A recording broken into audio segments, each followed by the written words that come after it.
est désormais reconnu comme étant un médicament et depuis hier, l'ONU l'a finalement reconnu. Comment allons-nous percevoir cette actualité et cette acceptation de l'Organisation des Nations Unies face à ce stupéfiant qui fait aussi tant de dégâts dans notre société aujourd'hui? Bienvenue à vous, bienvenue à tous, madame, messieurs. Avec la grande famille, ce matin, Charles Membachou, Bonbon Bengan Kandje, Karine Sontia, Dominique Audrey Yengelek, on vous le dit tout le temps, ensemble unis pour la même mission. Jusqu'à 12h, madame, messieurs, vous serez bien sûr servis. Bonbon Bengan, ce matin, bonjour à vous et bienvenue. Bonjour Monsieur Ngachunumba, bonjour à vos chers téléspectateurs. Il semble que le Cameroun continue à être mal placé sur le plateau des droits de l'homme. Cette fois-ci encore, on a indexé les associations camerounaises, la communauté internationale. On estime que le Cameroun ne fait pas assez de la protection des droits humains dans son pays. Et je pense que cette observation est juste. Nous n'en faisons pas assez. L'observation, bien sûr, est justement Bengan Kandje et il est important de préciser qu'aujourd'hui, on a un peu plus de 4000 personnes déjà mortes dans la crise anglophone aujourd'hui, conscients de nombreuses exactions, mais surtout de la brutalité policière dans laquelle nous vivons aujourd'hui. Les droits de l'homme sont de plus en plus bafoués et d'ailleurs, un rapport rendu public par Stand Up for Cameroun et d'autres organisations de la société civile fait bien sûr, on va dire, une peinture du Cameroun qui laisse croire et qui fait d'ailleurs très peur, si tel il est vrai, que le Cameroun est en recul dans la gestion des droits de l'homme. C'est très grave. Charles Membachou, bonjour. Bonjour Monsieur Michel Ngachou et bonjour à tous les téléspectateurs.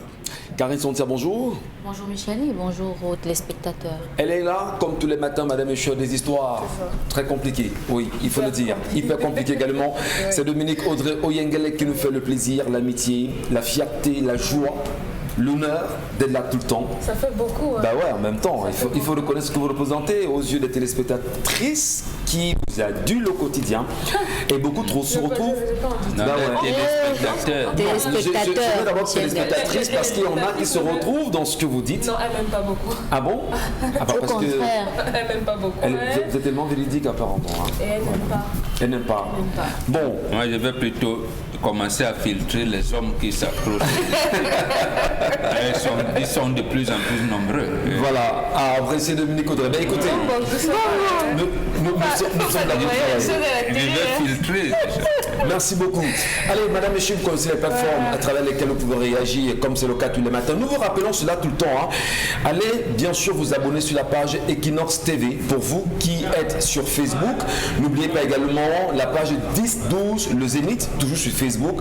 Laissez-nous vos commentaires et vos réactions aux sujets qui seront évoqués ce matin sur notre antenne. Dominique Audrey, l'histoire de ce matin. Oui, bonjour. Je ne sais pas si j'ai le droit de faire ça, mais on a un frère, un Camerounais qui est en souffrance. Avant de commencer avec l'histoire, si vous permettez. Il est thanatopracteur depuis qu'il a 14 ans. Il est thanatopracteur, morguier, si vous voulez. Voilà, c'est bien dit comme ça. Oui, il dit qu'il rend l'impossible possible avec les corps, qu'ils soient déchiquetés en décomposition. Il réussit à faire le maximum pour que ces corps soient bien. Et malheureusement, il n'arrive pas à trouver un emploi. Sa femme est partie, elle l'a abandonné avec les 2 enfants. Donc si jamais on a besoin de quelqu'un... J'en ris parce qu'on va te taper sur le dos en te disant, mais s'ils veulent communiquer, qu'ils passent payer.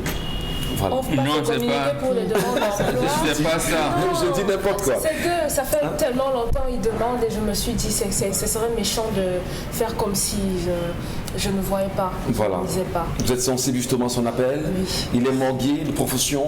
Oui. Il s'y connaît. Il répare les corps, Oui. quel que soit le type d'accident, et il demande simplement à avoir un emploi pour le faire. Depuis qu'il a l'âge de 14 ans, aujourd'hui il a 31 ans, vous Ouais. imaginez. Il cherche l'emploi depuis 14 ans. Il est morgué depuis qu'il a 14 ans, lui, depuis ses 14 ans. Ouais. Oui, et aujourd'hui, il n'arrive pas à trouver de travail dans une morgue. D'accord. Donc, En espérant que le message soit passé, oui, peut-être on croise les doigts. pourra l'aider. L'histoire de ce matin, Dominique. C'est une histoire, franchement, elle est très compliquée parce qu'elle met en scène Rosalie. Rosalie a rencontré l'amour de sa vie alors qu'elle venait d'avoir le bac. Celui-ci également était en formation dont il n'avait pas tant que ça les moyens. Les parents de Rosalie ont payé sa formation et à côté, son copain lui donnait ne serait-ce que l'argent de baigner pour pouvoir se mouvoir pendant les journées. Par la chance, avec la grâce de la Providence, il a pu avoir un premier travail. Ce n'était pas waouh, mais c'était déjà ça. Et ensuite, elle a eu le deuxième emploi et Rosalie s'est dit, je crois qu'il est suffisamment prêt pour s'occuper de moi. Et elle a commencé à mûrir le vœu de devenir l'épouse de ce garçon-là. Je ne sais pas comment on va l'appeler. Et donc, malheureusement, le garçon perd son père. Après avoir perdu son père, il est désigné comme successeur et ses oncles lui font savoir que puisque tu vas porter la famille, tu seras au-dessus, tu vas chapeauter, il faudrait que tu puisses avoir une femme à tes côtés parce qu'une responsabilité en entraîne une autre. Il décide donc de présenter Rosalie à sa famille. Rosalie également a présenté le jeune homme à sa famille et aujourd'hui, et après ça, je vais dire qu'après les présentations, on a décidé de la date de la dot, de la célébration de la mairie et de l'église. Il était prévu qu'après la dot, le lendemain, on passe à la mairie. Donc, le soir de la dot, puisque les deux viennent de l'Ouest, vous savez comment ça se passe là-bas. Il y a une personne à qui on doit donner et tout. Donc, la jeune femme dit qu'il a remis ce qu'il devait remettre à chacun et les personnes à qui on n'a rien remis, on ne leur a pas donné parce qu'ils étaient indisponibles à ces moments-là. Donc, c'était tout de même là. Et le soir, il se trouve qu'il y avait une enveloppe que le jeune homme devait remettre. Et malheureusement, lorsqu'on lui a donné, entre guillemets, la liste de la dot, on ne lui avait pas mentionné qu'il devait remettre cette enveloppe, disons, 250 000 francs par là. Et ce jour-là, la famille a été butée. Et ils ont dit qu'ils ne savaient pas. Il faut qu'on patiente, qu'ils allaient venir donner. Mais les oncles de la femme ont dit non, vous allez nous donner cette enveloppe. Auquel cas, il n'y a pas de mariage. Donc la famille a voulu avancer. Mais la somme qu'ils donnaient, la famille de la fille a trouvé ça insignifiante. Donc ce jour-là, le matin, ils se sont séparés en queue de poisson. Le lendemain, à 10h, elle appelle dans son fiancé que on fait comment? La mairie, c'est tout à l'heure et tout. Tu te prépares comment? Le gars ne décroche pas. Elle arrive à la maison. Le gars lui a dit que maman, ma famille a dit que personne ne vient à la mairie. Donc, moi non plus, je ne pourrais pas venir me marier avec toi sans que ma famille ne soit là. C'est comme ça que, quasiment 5 ans après, il n'y a jamais eu de mairie. Elle est d'abord restée chez eux et ses tantes lui ont dit non, puisqu'il y a eu le rituel du vin et de la cola, il est possible que tu ailles vivre puisque tu es déjà mariée. Donc elle allait s'installer chez son fiancé et celui-ci voulait un enfant. Elle a décidé d'utiliser les contraceptifs parce que elle ne voulait pas se marier elle ne voulait pas donner naissance à des enfants sans être mariée. Donc 5 ans après, elle a donné naissance à son premier enfant. Son mari voyageait beaucoup. Lorsqu'il revient de son voyage après son accouchement, il demande le nombril de l'enfant. On lui dit que non, la famille de... Le nombril? Oui, ou le cordon. Le cordon ombilical. Oui, le cordon.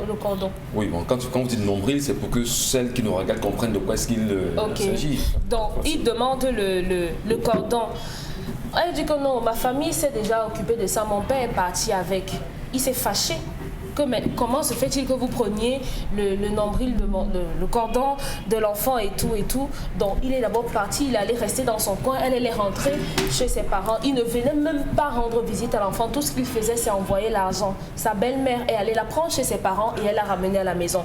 Donc lorsqu'elle revient, elle a continué avec son insistance, je veux me marier, tout le monde dans ma famille se marie, je veux me marier. C'est devenu insupportable à la maison.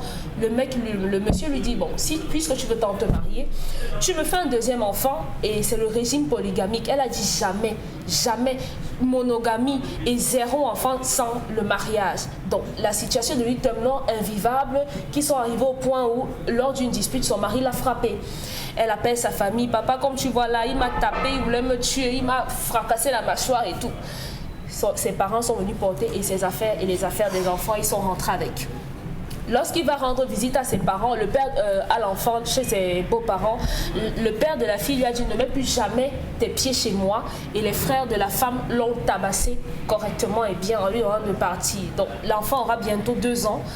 Et le père a lavé les mains. Lui, il dit qu'il n'est plus sur ça. Donc la question que la dame nous pose, elle dit, ai-je fait une erreur en demandant le mariage et comment me comporter avec lui? Je voudrais me réconcilier avec lui. Donc c'est 7 ans de vie commune. Voilà. Qui ont été foutus en l'air, oui, comme ça. Bon, en tout cas, la dot a été foirée par la famille de la fille. Non, 7 ans de vie commune, comment va-t-elle dire que ça a été foutu en l'air? Elle a encore toutes les chances de se marier, elle a encore toutes les chances de se faire une vie. Bien sûr. Elle a encore toutes les chances d'avoir certainement l'âme sœur, et c'est lui, je veux dire, l'oreille attentive à ce qu'elle peut bien avoir comme espoir. Madame, Monsieur, vous avez compris bien évidemment l'histoire relatée de fil à aiguille par Dominique Audrey-Yengelek ce matin. On attend bien sûr vos réactions. Comment vous réagirez? Comment vous appréciez? Comment vous mettrez bien sûr à la place de la dame ou encore à la place de l'homme? Que ferez-vous exactement? Voilà. Qu'est-ce qu'il faut faire dans ce cas-là, Karine Santia? Qu'est-ce qu'on dit à cette femme? Elle se pose 2 questions fondamentales. Aurait-elle fait une erreur en demandant le mariage? Si oui, si elle a fait une erreur, comment se comporter? Toutes les femmes veulent se marier, Michel. Toutes les femmes veulent se marier. En demandant le mariage. Toutes les femmes veulent se marier, du moins elle voulait se marier. Le problème ici, c'est que les 2 familles ont tout faussé dès le départ. Ouais. Ce sont les familles qui ont saccagé la vie de ces enfants. D'un côté, il y a la famille de la fille qui refuse l'enveloppe, qui simplifie l'enveloppe de la dot. Il y a la famille du garçon qui est rigide. Ça a tout faussé. Pourtant, dans les négociations pour la cérémonie de la dot, tout est consensus. Encore à l'ouest, j'ai rarement entendu que les gens sont partis comme ça, sans partir avec leur fille. Impossible. La plupart du temps, quand quelqu'un d'autre, sa fille, sa femme, il ne veut plus laisser là-bas. Les gars veulent partir avec, donc c'est le genre... Est-ce qu'on laisse là? Est-ce que quand ils ont un langage là, un problème. Est-ce que quand on vend la chèvre, on garde la corde? Ils veulent partir avec directement. Mais dans cette histoire, c'est compliqué. On n'arrive pas à comprendre. Vous voyez d'un côté, une fille qui était, elle, bien avec son petit ami, et puis ils ont décidé qu'il fallait qu'on aille à l'étape supérieure. On rencontre la famille de la fille est d'accord, la famille du garçon est d'accord. On donne la liste de la dot et tout, mais il n'y a pas de précision. Ok, peut-être que c'est les occidentalistes, je ne sais pas trop. Il n'y a pas de précision. Et quand ils arrivent, ils ne préparent pas l'enveloppe. Pourtant, l'enveloppe là est toujours préparée. Vous voyez un peu, c'est toujours préparé. Donc, on n'a même pas besoin de vous dire. Maintenant, le montant, parfois, n'est pas défini. Sauf que dans cette famille, ils ont défini un montant qu'ils n'ont pas dit. Vous voyez un peu, l'enveloppe existe. C'est-à-dire que vous donnez tous les bœufs, les porcs, comme vous voulez, mais il y a toujours une enveloppe que vous devez donner. Parce que ça sert pour les personnes qui n'étaient pas là. Pour les personnes qui n'étaient pas là, qui ne sont forcément pas de la famille, mais à qui on doit donner quelque chose. Vous voyez un peu. Et on ne va pas forcément donner le sac du riz ou encore les plats de riz ou encore, je ne sais pas trop, les verres de riz. On peut donner parfois 5 000 francs, 2 000 francs aux membres de la famille qui sont très éloignés. Ça dépend aussi. Hein. Oui, ça dépend. C'est pour ça que je dis que ça existe, même si ce n'est pas défini le montant. Cette famille définit le montant, mais ne fait pas savoir à la famille qui vient prendre leur fille. Quand on arrive dans votre famille, vous acceptez toutes les étapes. Au moment de l'enveloppe, on vous dit qu'on n'a pas prévu. Au lieu de dire que, ok, on garde notre fille, vous revenez avec et vous reprenez votre femme. Non. Partez, vous revenez. Ok, ils partent, ils reviennent. Le lendemain, on doit faire la mairie, le garçon ne se pointe pas. Non. À un moment donné, il faut comprendre que les familles de ces 2 enfants n'ont pas voulu qu'ils soient ensemble. Très bien. Vraiment pas du tout. Et parce que il y a toujours un moyen de trouver le consensus. Il y a toujours un moyen de négocier. Et dans ces 2 cas-là, tout le monde est dictateur dans son coin, personne ne veut écouter l'autre et ça a donné ceux des autres. Voilà 7 ans de vie qui est aujourd'hui en train de partir en fumée juste parce que un père, une mère ont décidé que voilà comment on va faire. Et si on ne fait pas comme ça, on laisse. Réparable ou pas, Dominique Audrey? C'est pas réparable. Pas du tout. Malheureusement, je le dis généralement, le mariage c'est une bonne chose. Mais maintenant, il est bon. Bon, disons que les hommes ont généralement peur de l'engagement. Mais soyez bien sûr que lorsque vous êtes avec un homme, il est conscient de ce qu'il doit vous officialiser, vous légaliser et tout ce que vous voulez. Et malheureusement, cette femme-là avait tout ça. elle avait tout ça. Le fait qu'il soit d'abord venu et que votre famille ait estimé que si on ne donne pas l'enveloppe de 750 000, d'1 million ou bien de 3 millions, on ne peut pas vous envoyer en mariage, vous auriez dû vous rabattre du côté de votre famille et supplier là-bas. Parce que c'est une sorte d'humiliation pour une famille qui arrive, qui n'a pas prévu qu'on leur demande telle chose et que là, sur le coup, on le leur impose. Et elle me raconte que la famille de son mari a voulu avancer, même si c'était insignifiant, mais eux, ils ont dit non, on veut la totalité de la somme. Donc, ça veut dire que c'est une famille intéressée, de personnes avares. L'argent, l'argent et l'argent. On estime qu'on a envoyé la fille à l'école, elle a fait de longues études, et il n'est pas question qu'elle parte comme ça. Pourtant, on nous dit que la dot ne finit pas.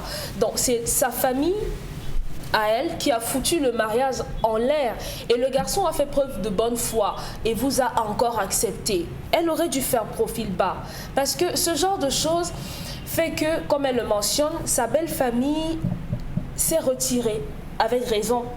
Et maintenant, c'était à elle d'essayer de reconquérir sa belle famille pour que spontanément, cette famille-là dise à leur fils, vraiment, il faut qu'on aille terminer et qu'on prenne notre femme définitivement et pour qu'on nous fasse les enfants. Lorsque votre père demande à vos frères ou bien que vos frères frappent sur l'homme que vous voulez épouser, vous pensez qu'il se sentira comment? Lorsqu'il vient chez vous parce qu'il veut voir son enfant, donc vous l'avez éloigné parce que lorsque vous avez eu un problème avec votre mari, vous avez appelé votre père, vous voulez qu'il vous accepte comment? Il ne pourra plus, même si vous entrez dans sa maison parce que vous serez la mère de son enfant, vous serez marginalisé parce que, soyez-en sûrs, 7 mois d'absence de silence, d'absence de communication, il est en train de refaire sa vie. Malheureusement, c'est une éventualité et c'est très plausible qu'aujourd'hui il ait une autre femme dans sa vie. Et ne soyez pas surprise que sa famille aille l'adopter rapidement. Et vous ne pourrez pas dire ensuite que vous avez été trompé ou bien qu'on vous a abusé. Lorsque vous-même vous dites que vous commencez à être désagréable, les hommes n'aiment pas qu'on leur mette la pression. Du moins, il y a une façon intelligente de mettre la pression aux hommes, sans que ce ne soit direct et visible comme ça. Vous ne pouvez pas dire que vous voulez vous marier parce que vos cousines se marient. Non, ça n'a pas de sens. Est-ce que ce n'est pas un complexe que les femmes traînent également? Parce qu'il y en a des femmes qui vous diront ben non, je suis là tout le temps est en train de passer, je vois mes copines se marier, mes soeurs se marient, je suis sur place en même temps. Mais c'est quand même, on va dire, c'est une inquiétude normale pour la femme de Monique Audrey. Et même pour chaque être humain, non? Michel, elle se lève le matin, elle dort derrière un homme, elle fait à manger à un homme, elle lave les vêtements d'un homme, elle assure le voyage de cet homme-là. Vous pensez que le mariage est différent en quoi? Je veux dire que c'est un simple anneau qui fait qu'aujourd'hui, vous avez l'anneau et que hier, vous ne l'aviez pas. Oui. Ça ne change pas parce que les fonctions sont les mêmes. C'est pour ça que je dis que le mariage, c'est d'abord un état d'esprit avant d'être mentionné sur un bout de papier qui peut être déchiré. Si dans votre tête, dans votre attitude, dans votre corps, vous ne vous sentez pas être la femme de quelqu'un, ce n'est pas lorsqu'on va vous donner cet anneau-là ou bien qu'on va parader dans toute la ville avec un klaxon, pim, pim, pim, que vous serez la femme idéale. Non, ou bien que ce sera ça le mariage. Il y a beaucoup de femmes qui sont dans des foyers avec ces anneaux-là, mais sont tout sauf des femmes mariées. Sont tout sauf des femmes mariées. Donc maintenant, moi, je ne sais pas. Si c'était mon frère, je n'accepterais pas que vous reveniez.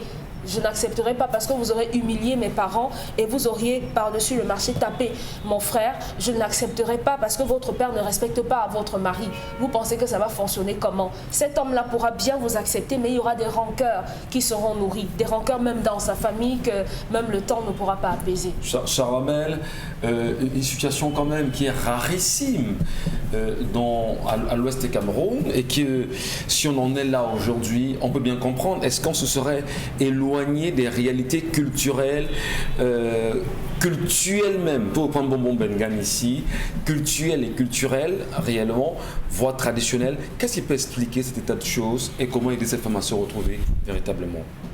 Lorsque vous évoluez dans un environnement où c'est chacun qui frappe la poitrine, c'est normal.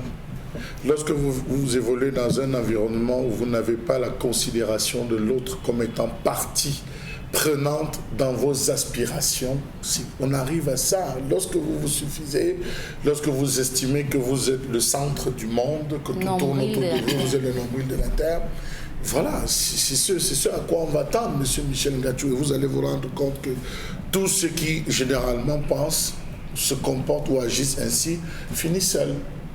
Ils finissent seuls sans se rendre compte que tout le monde évite, tout le monde ne veut pas. Et c'est le cas de cette fille, parce que je veux dire, cette fille elle-même ne sait pas ce qu'elle veut.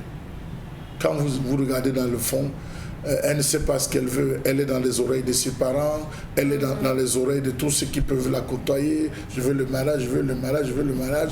Au moment du mariage, lorsque le mariage arrive, il y a encore des situations qui arrivent. Donc vous vous rendez compte que je suis un peu perdu. Parce que là, cette fille, elle a créé un monde, ou cette dame, permettez-moi, elle a créé un monde tellement virtuel que, vous savez, et vous avez les chefs de famille qui, dans ce jeu, sont perdus. Voilà les gens qui devaient être fins. On ne peut pas s'asseoir quand on ne sait pas que tout est arrêté, monsieur Michel. Vous arrivez parfois le soir de la dot. Ce n'est pas le soir de la dot qu'on compte le nombre de chefs. Ce n'est pas le soir de la dot qu'on compte le nombre de pains. Mais la question ce n'est pas le soir. Non, monsieur Michel, oui, la question de l'enveloppe a toujours divisé. C'est un facteur. Là, on dit il n'a pas terminé la dot. Quand vous entendez il n'a pas terminé la dot, parfois c'est l'argent, en grande partie, c'est l'argent de la dot. C'est l'enveloppe qui n'a pas terminé. Vous avez des gens qui vont vous demander 500 000. Vous arrivez, on dit non, on a même pu faire un réajustement. Vous renégociez en disant non, je ne peux pas. Il y a 3 négociations à la dot. Lorsqu'on vous remet la liste, au moment où vous remet la négociation, quand vous donnez ça, c'est pour qu'on fasse comment? Le gars est un petit planteur, le gars se débrouille, il va faire comment? Vraiment, réajuster, comme vous venez d'écrire, réajuster. Il y a la première discussion. Lorsque vous partez, ce que vous avez accepté, vous revenez encore en disant que vraiment, ce qu'on a même accepté là, c'est en train de nous dépasser. Et il risque d'avoir une progression de voir comment on peut encore réajuster. Bon, vous pensez qu'on peut bouger où? Bon, on peut bouger là, on peut bouger ici. Non. La chèvre qui va de chez le beau-père, les chèvres qui vont, on ne touche pas. Le sel qui va, l'huile qui va, on ne touche pas. Bon, essayons de voir là, on peut réaménager au niveau des enveloppes. Il y a une deuxième discussion. Vous avez des familles qui vont dire on reste catégorique. Et le jour qu'on vient désormais déposer tout ce qui a été demandé, il y a une autre discussion. Parce que oui, nous sommes partis avec toute la bonne volonté de le faire, mais malheureusement, on n'a pas pu. Mais néanmoins, on veut prendre notre femme. Au lieu de 3 chèvres, on est venu avec 2. Au lieu de ça, on est venu avec 3. On dit, on redébat, on rediscute. Parfois, vous avez des parents qui disent que je vous ai demandé 300 000 pour la dot. Vous ne m'avez pas donné 300 000. Vous, ma fille ne sort pas. Je n'accepte pas. Il y a une deuxième part, notre parlementarisme, où il dit, OK, à 150, d'accord, je prends. C'est quoi l'intérêt, M. Bachou? C'est quoi l'intérêt? C'est ça, le parlementarisme. C'est la négociation. C'est ça. Même pour accepter le régime matrimonial. Donc, à ce niveau, il dit, OK, à 150, je prends. D'accord. Maintenant, vous allez concevoir. C'est là où on s'appelle dehors. Comme vous voyez, la famille est en train de faire. Et si on écoute, tu as combien? 10 000, tu as combien? On prend. C'est là-bas qu'on finit. 150. Et c'est toujours comme ça dans toutes les cérémonies de l'autre. On finit toujours comme ça où on se retrouve, chacun ressort un petit plus. On dépose. Dans le cas où il n'y a pas d'enfant. Dans le cas où il y a un enfant, vous devez doter l'enfant. On vous pose la question, vous devez doter l'enfant. Chez certains, c'est 25 000. Chez d'autres, c'est 50 000. Chez d'autres, c'est 100 000. Donc, ça dépend des députés. À ce niveau, les chefs de famille n'ont pas été fins.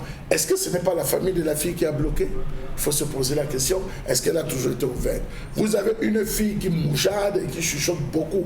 Elle est rentrée crier chez ses parents, mon mari, mon mari, mon mari. Même le secret, même la vie de mariage, elle ne garde pas. Son ventre n'est pas le magasin. Elle, comme on dit, les jeunes filles, elle a vomi. Voilà le gars qui arrive, il se fait violenter. Donc vous voyez qu'on n'a rien respecté sur la base. Donc, conséquence, je lui dirais. Il n'y a même pas de couple. Qu'il reparte à zéro, monsieur Michel. Une réalité familiale qui est vachement décousue Bonbon Bengan. Je posais la question à l'instant à Dominique Audrey s'il n'y avait pas, de son point de vue, une certaine, si on ne pouvait pas rafistoler, recoller les morceaux. Elle pense que non, c'est impossible. Mais vous, quand même, dans votre posture de traditionnaliste, de sage, disons-le trivialement, puisque c'est le cas, est-ce qu'on peut moins recoller les morceaux ici et réparer cette situation et ramener les deux à une réelle sérénité et leur donner la chance de se marier véritablement? Oui, on peut le faire. Oui. On peut le faire. D'abord, il faut reconnaître que ici, de toutes les parties, c'est la fille qui est positive. C'est la fille qui est positive. La fille a des raisons légitimes. Elle veut un mariage, elle le veut à fond. Le phénomène, je ne sais pas si c'était hier ou avant-hier, on parlait d'un bon, le viens, on reste. Il y a des filles qui, vous avez l'expression, mon cœur a flashé. Quand le cœur flash, Depuis aujourd'hui, ça existait, le viens on reste ne commence pas aujourd'hui. Donc c'est une fille qui était prête à faire le viens on reste, donc à faire le mbom. Même si le garçon, c'est pas moi, il est même un exhumeur, il est tout ce que vous voulez, la fille ne regarde pas ça et dit j'aime mon gars, il doit aller. Les personnes ici à condamner, c'est les deux familles et le garçon. Les deux familles, pourquoi? Parce que j'ai l'impression que ces familles-là n'ont pas résolu le rite de Mbak. C'est-à-dire que les deux familles doivent avoir en leur sein des gens qui sont morts de suite accidentelles, de morts brutales. Quand vous avez, que ce soit pendaison, noyade, accident de circulation ou tout ce que vous voyez, il y a des rituels qu'il faut faire pour éviter l'échauffement. Parce qu'aujourd'hui, on a du mal à penser que vos enfants veulent se mettre ensemble et vous ne pouvez pas privilégier le parlementarisme. C'est incompréhensible. Et le garçon lui-même, la fille vient et tape. Et les autres organisent le retour. Comme on dit, donc, en fait, c'est la fille qui est la victime. Et les familles n'ont pas su. Qu'est-ce qu'on appelle mariage? Dans le processus de la dot qu'expliquait très bien Charles Hamel tout à l'heure. En fait, on recherche l'unité spirituelle dans les choses. Parce que tout ce qu'on fait en Afrique est spirituel. Vous avez deux enfants qui veulent mettre ensemble. L'autre, il a bien fait de dire, il est le successeur de son père. Il va porter la famille. Mais même si vous êtes successeur de papa, il y a l'aîné qui vous tient la main, qui dit, voici le successeur. Parce que là, c'est là où la complexité commence. Ce n'est pas parce que vous êtes successeur de papa, vous n'êtes pas le patron de la famille. Vous avez un aîné qui, lui, il est le petit frère de papa. Donc, non, c'est pas ça. Quand papa n'est pas là, il a un petit frère qui le remplace. Et c'est ce petit frère de papa qui tient la main, il dit, voici le successeur. Donc voilà, ces notions de complexité, on ne les comprend pas très bien. Mais comment vous appréciez le fait que cette fille ne veuille pas entendre parler d'une polygamie éventuelle? Oui, c'est tout à fait normal. Ça rentre donc dans le parlementarisme qu'on fait. Vous savez, c'est arrivé, comme vous avez dit, de manière décousue. De manière décousue. Qu'est-ce qu'il y a à venir faire un problème sur 250 000 qu'on peut arranger? Et même les tines d'huile qu'on n'a pas données au moment où on attendait, ou les chèvres qu'on n'a pas données au moment où on attendait. Dans le parlementarisme, on a dit, Audrey l'a rappelé, la dot ne finit pas. Même si vous donnez toute la liste qu'on a donnée, et au lieu de 250 000, vous donnez 300, 400, on vous dit, la dot ne finit pas. C'est donc l'élément spirituel qui est là-dedans. C'est-à-dire que, et c'est ça qui encadre le bonheur et le bien-être des deux qu'on veut mettre ensemble. Ici, les deux familles ne mettent pas en exergue le fait que nos enfants vont être ensemble. Quel est le comportement du garçon? Est-il violent? Virgule. Est-ce que ça, pour finir effectivement sur cette question, est-ce que c'est ce qui nous permet de dire aujourd'hui que lorsque vous, les hommes, vous voulez épouser certaines femmes, prenez la peine véritablement de voir quel type de famille dans lesquelles vous entrez. Même les femmes, comme vous et vice-versa aussi, parce que c'est pas... C'est les mamans. C'est pour ça que même lorsque la fille, elle peut venir et dire, maman, si je n'épouse pas ce garçon, je vais mourir. Tu dis, oui, ma fille, tu vas l'épouser, mais attends, personne au monde ne voit sa nuque. Les mamans commencent dans les échanges d'informations. Et là, tu vas épouser quelqu'un qui va remplacer son père. Donc, il est le père de la famille, il sera le père dessus. Mais en fait, il y a des faits. Comment est organisé? Puisque même s'il remplace le père, ce n'est pas lui qui va parler le jour de la dot, de sa propre dot. Donc, on échange. Est-ce que c'est un gars violent? Est-ce que c'est un gars ceci? Est-ce que cette famille n'a pas eu d'enfant? Et là-bas, l'orientation est à la polygamie. Est-ce que ces informations-là, on cherche à les avoir avant? Très bien. Avant, par exemple, vous venez épouser quelqu'un qui sera Mbombo. Même s'il vous dit que ce sera monogamique, sachez intégrer que vous êtes polygamique. Donc vous entrez là dans un mariage polygamique. Donc il n'y a pas... C'est ça, il faut intégrer ces choses. Maintenant, dans le mariage, on va négocier. Bon, est-ce que... Voilà. Non, les deux familles n'ont pas su encadrer Merci les beaucoup. enfants. Merci infiniment, Bonbon Karine, Charles Hamel, Dominique Audrey, Madame, Messieurs. Vous aussi, nous vous attendons vos réactions et vos propositions à l'histoire du jour énoncée par Dominique Audrey et débattue avec des idées par Bonbon, Charles, Karine, y compris Dominique. Tout de suite, la colère.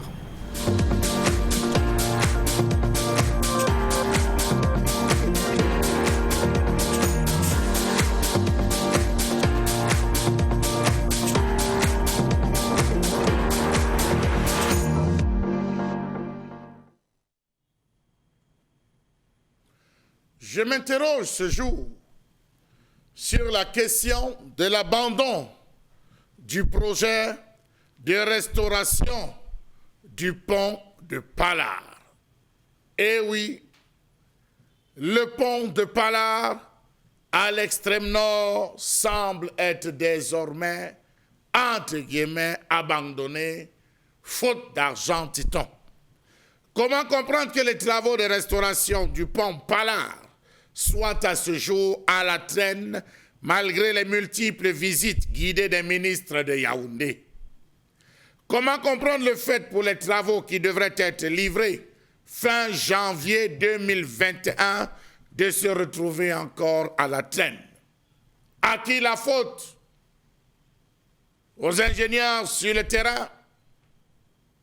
Aux fournisseurs qui ne parviennent pas à mettre à disposition le matériel?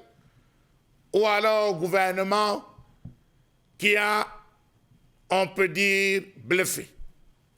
Savez-vous que le 28 novembre 2020, en visite à l'extrême nord, le ministre des Travaux publics, Emmanuel Gadou Messi, annonçait avec assurance, que dis-je, trop grande assurance, la fin des travaux du radier de Pallard dans les 45 jours.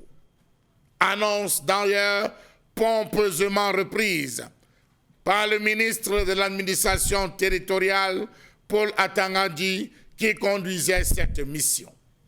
Élément d'appui, le ministre des Travaux publics, pour rassurer les sceptiques, disait en son temps avoir autorisé les travaux de nuit comme de jour pour honorer les délais de 45 jours.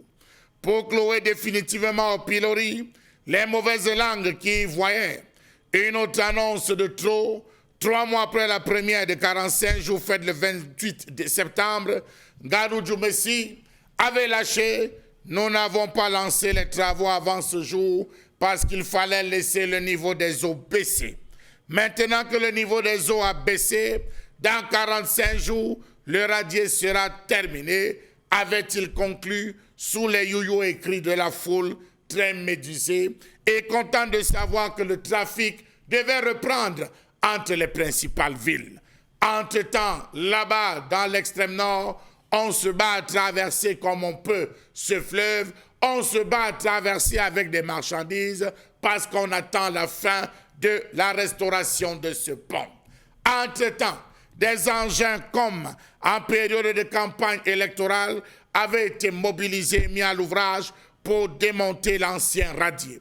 Malheureusement, à ce jour, les promesses faites à grand renfort de publicité et d'assurance sont restées, semble-t-il, lettres mortes face aux populations qui s'interrogent, regardant leur lamido, regardant leur chef en disant « Mais bon Dieu, quand est-ce qu'on va finir ce pont de Pallard afin que nous puissions effectivement traverser ce fleuve ?» Les travaux piétinent sur le terrain alors que les travaux devraient être livrés le 11 janvier. Nous sommes le 4 février à ce jour, une dizaine de jours et peut-être des semaines plus tard, le taux de réalisation des travaux semble être de 40%. Selon Elliot Atina, directeur des travaux du radier de Pallard, les travaux livrés ont commencé début janvier après la notification par le MINTP le 31 décembre 2020. Voilà une zone qui économiquement aidait le Cameroun, aidait les pays frontaliers à faire tourner la machine à travers les commerces, le textile, les produits de première nécessité. Hélas, depuis que c'est fermé, tout est bloqué et le gouvernement n'a pas encore vu la nécessité, mieux, trouver la nécessité d'accélérer les travaux de ce côté. D'après, que dis-je, ce pays est déjà en chantier. Comment comprendre ce retard à mettre à l'actif des lenteurs administratives au niveau de Yaoundé? Peut-on parler réellement de décentralisation, que dis-je, régionalisation ou alors déconcentration dans une atmosphère où tout semble être encore piloté par Yaoundé? Savez-vous que le contrat n'a pas été signé à temps et c'est 1 mois après que le contrat a été signé avec l'entreprise ETEP Sot-Kokok qui devra réaliser les travaux. Le marché a été confié donc à cette entreprise ETEP Sot-Kokok, chargée du bitumage de la route Maroua-Mora. C'est la même qui a gagné, on va dire, la restauration de ce radier. Voilà là où on se retrouve aujourd'hui. Les populations peinent. La ville les principales villes semblent être, les mouvements semblent être ralentis dans ces différentes villes à cause de ce pont. Était-ce un effet d'annonce politique par rapport à la préparation des régionales, où on a vu plus de 7 à 8 ministres descendre au niveau de l'extrême nord, ou alors était-ce tout simplement un fait de déblocage d'argent ou de décaissement qui coince? Dans tous les cas, les populations, elles sont là, elles crient, elles pleurent dans un silence complet. La colère exprimée ce matin par Charles Bachou, madame, messieurs. Merci également à vous qui nous regardez à l'extrême nord du Cameroun là-bas et qui êtes au parfum de la réalité concernant le pont de Pala. Ce pont qui permet à plusieurs camionneurs de rallier la vue de N'Djamena, mais qui, il faut bien sûr le dire, depuis des mois, n'est pas encore réellement entré en chantier alors qu'un montant de 5 milliards a été énoncé pour sa reconstruction. Où en sommes-nous aujourd'hui pour créer une réelle servitude entre les deux grandes zones? Le Cameroun est effectivement à reconstruire, mais la réalité est tout autre lorsqu'il s'agit bien sûr de se mettre sur le terrain, tout en interpellant ce matin le ministre des Travaux publics qui, Charles Hamel a très bien dit ce matin, dans cette colère, avait fait savoir que dans les jours qui suivaient, on devrait rentrer dans une véritable reconstruction du pont en 45 jours, monsieur Mbadjou, c'est ça? 45 jours, donc c'est que... 31 au fin 31 janvier. Voilà, on devrait déjà avoir un pont aujourd'hui. Qu'est-ce qui explique qu'on en soit encore où nous en sommes aujourd'hui? Que dit finalement le ministre de l'Habitat et du Développement urbain, qui elle aussi était descendu voir de plus près la réalité concernant ce pont de Pala? Que dit le ministre de l'administration territoriale? Lui aussi était sur le terrain pour pouvoir toucher du doigt sa réalité. Est-ce que c'était encore, comme il le dit très bien, des annonces politiques? Parce que là, tellement d'annonces politiques, mais jamais de solution rapide. Finalement, Karine, pont de Pala, problème important pour les populations de Marois aujourd'hui. Pont de Pala, problème important pour les camionneurs. Pont de Pala, on ne saurait aller, je pense bien de Mora, c'est dans une localité qui permet justement de rallier deux localités, notamment Mora aussi, qui est compris dans cette zone-là. Alors, qu'est-ce qui peut expliquer que l'on fasse des annonces aux Camerounais et que l'on ne soit pas capable d'exécuter ce qu'on a promis au peuple lui-même aujourd'hui? Est-ce qu'on avait prévu qu'un pont devait se casser? On n'a pas prévu. On n'avait pas prévu qu'un pont devait se casser. On n'a pas prévu, mais lorsqu'on construit un pont, on construit des chaussées, et ce qu'on appelle l'entretien. Même si c'était l'argent de l'entretien, ça ne pouvait pas suffire pour faire le pont. Donc on n'a même pas prévu qu'un pont devait se casser. Je m'explique. Alors, l'État peine à mobiliser 5 milliards de francs CFA nécessaires pour la réalisation du pont de Pala aujourd'hui. Donc c'est pour ça que je dis que l'État n'avait pas... peine à avoir 5 milliards. Oui, l'État n'arrive pas à avoir 5 milliards de francs CFA pour réaliser le pont de Pala. Ça, c'est ce qui est. Parce que selon le chef de mission de contrôle de l'exécution des travaux de la route Marois-Mora, qui est aussi celui de la construction du pont de Palar, il faut dire que le gouvernement a des difficultés à réunir 5 milliards de francs CFA pour la construction de ce pont. C'est pourquoi on a décidé de construire plutôt un radier sur le lit du Mayo Kalio. Cet édifice coûtera environ 400 millions de francs CFA et jusqu'ici, seulement 15 millions de francs CFA ont déjà été mobilisés pour déjà construire ce radier-là. Donc, il n'y a même pas d'argent. L'État n'a pas l'argent.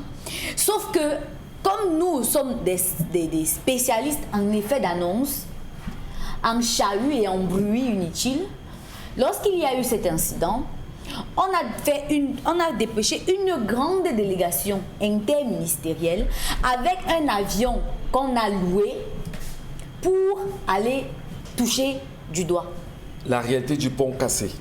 Quand on a fini de toucher du doigt, il fallait que les engins viennent aussi toucher avec le matériel. Sauf qu'il n'y avait plus l'argent. Et c'est calé comme ça. Ceux qui souffrent, c'est les commerçants.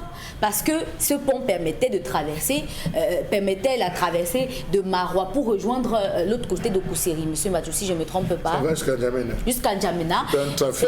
Et ça permettait d'échanger les produits commerciaux. Donc, il y a que l'État du Cameroun a perdu de vue que même dans le nouveau budget, le nouveau budget 2021, il fallait inscrire au moins la construction du pont. Peut-être on l'a inscrit. Hein, peut-être on ne sait pas encore.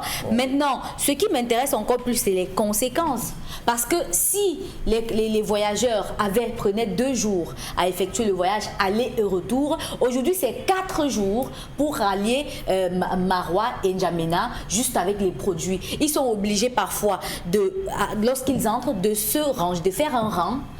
C'est la ligne pour entrer, et au moment de sortir, on attend 20 heures avant de prendre la route en pleine nuit. Imaginez combien est-ce que ça peut coûter. Si ce sont des produits de consommation ou encore les produits alimentaires, avant d'arriver à destination, ils peuvent déjà avoir commencé à pourrir. Donc c'est un vrai bémol pour les populations de ce côté, mais surtout pour les commerçants qui ralliaient N'Djamena à Maroua.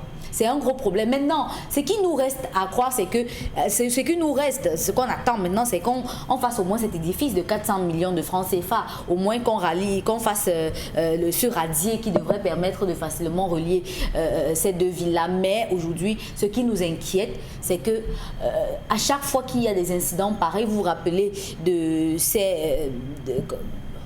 comment est-ce que je perds mes mots, des inondations, toujours dans la même région, dans la même ville. Comment est-ce que le gouvernement est allé toucher du doigt à chaque fois, mais rien n'a été fait? La question bien sûr du port de Pala, qui en réalité devait être livré le 11 janvier 2021, nous sommes seulement à 40% de cette réalisation. Où est passé l'argent?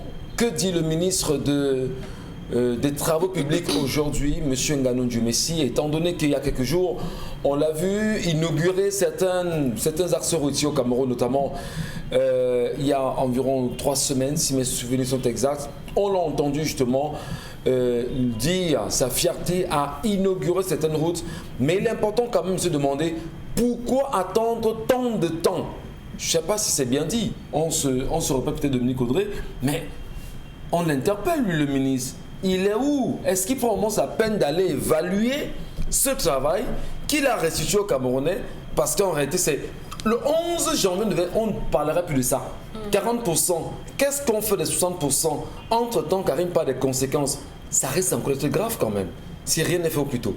Vous parlez de M. Djoumessi? Effectivement, Nganou. J'ai l'impression qu'on n'est pas dans le même pays, parce que beaucoup ne l'ont pas encore compris. Le Cameroun est à l'image de Dieu et des hommes. Et dans la Bible, on dit que le temps de Dieu n'est pas le temps des hommes. 100 ans pour Dieu représente un jour pour les humains, et qu'un jour pour Dieu peut équivaloir à 1000 ans, 100 000 ans pour les hommes. Pour dire quoi? Prenez le temps de réalisation de l'autoroute Yaoundé-Douala. Prenez le temps de construction de l'usine de poulet. Prenez le temps de construction de l'usine de montage de voitures. Prenez le temps de... Vous verrez que rien n'a jamais été fait dans les temps. Et la véritable surprise, vraiment, le summum serait que les choses soient faites à temps.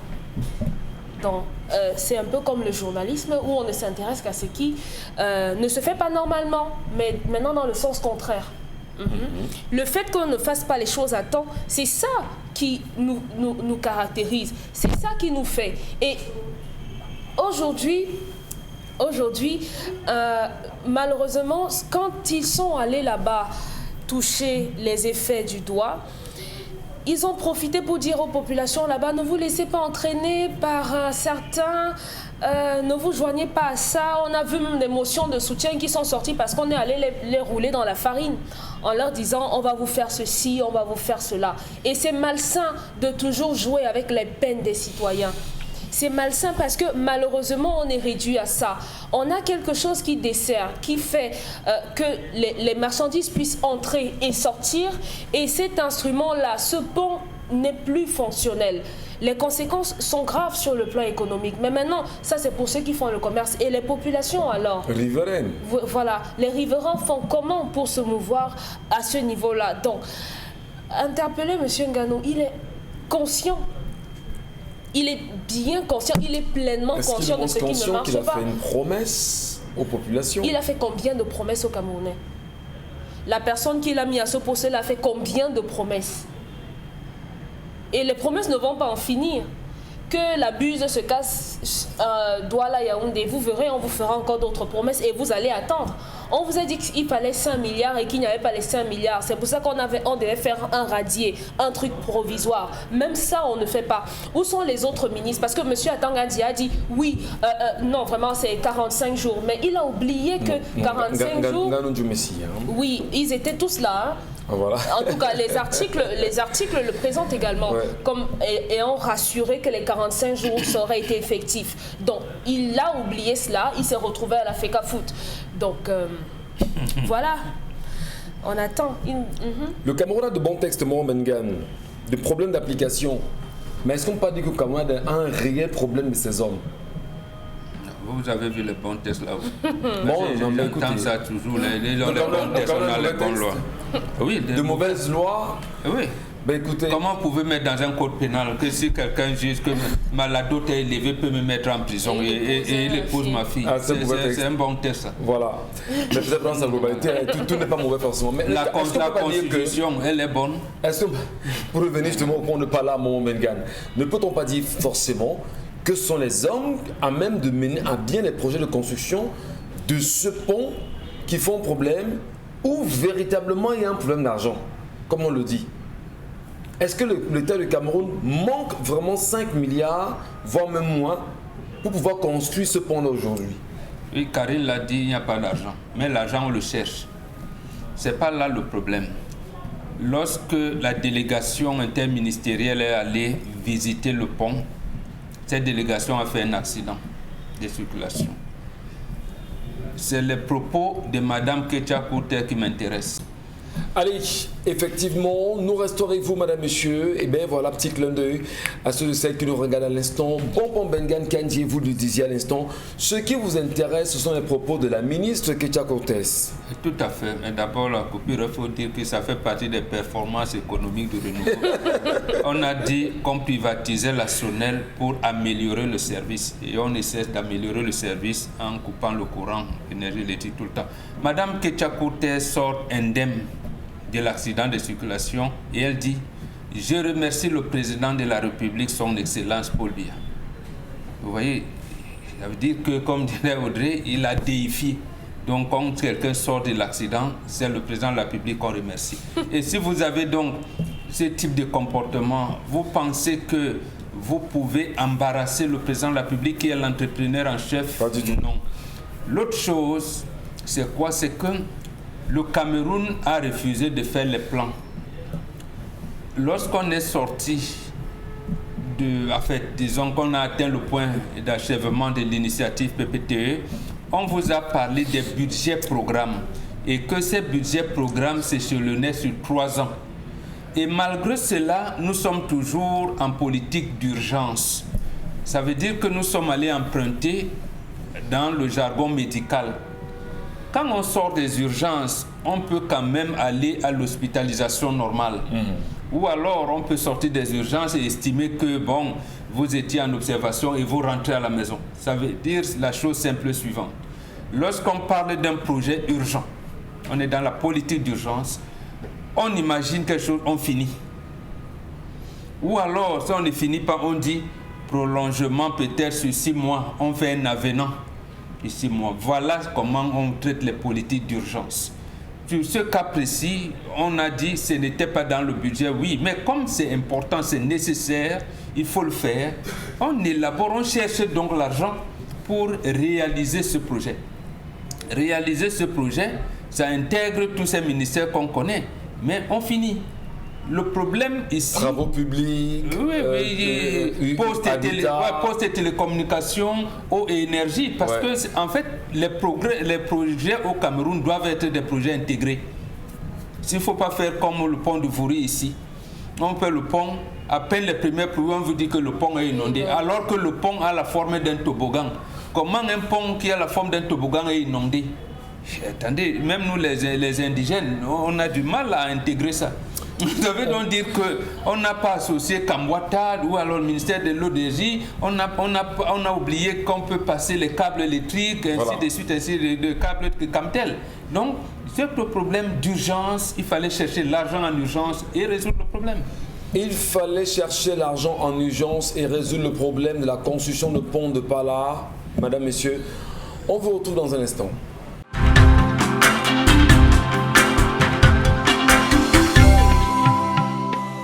Bienvenue à vous, mesdames et messieurs. Bon retour à l'instant pour vous qui prenez le regard sur Equinox Télévision avec 10-12 Zénith. Ça se poursuit également avec la grande famille Charles Hamel, Bonbon, Karine, Dominique, Audrey Yengalé. Vous également à la maison et qui nous regardez, vous faites partie de la famille aujourd'hui. C'est un plaisir de vous savoir très nombreux tous les jours. Une question nous interpelle à l'instant, c'est la reconstruction exacte du pont de Pala. Où en sommes-nous aujourd'hui? Que dit exactement le ministre des Travaux publics, monsieur Nganou Ndjumesi, sur la situation? On le sait, le pont est rendu entre autres à 40% de sa construction aujourd'hui.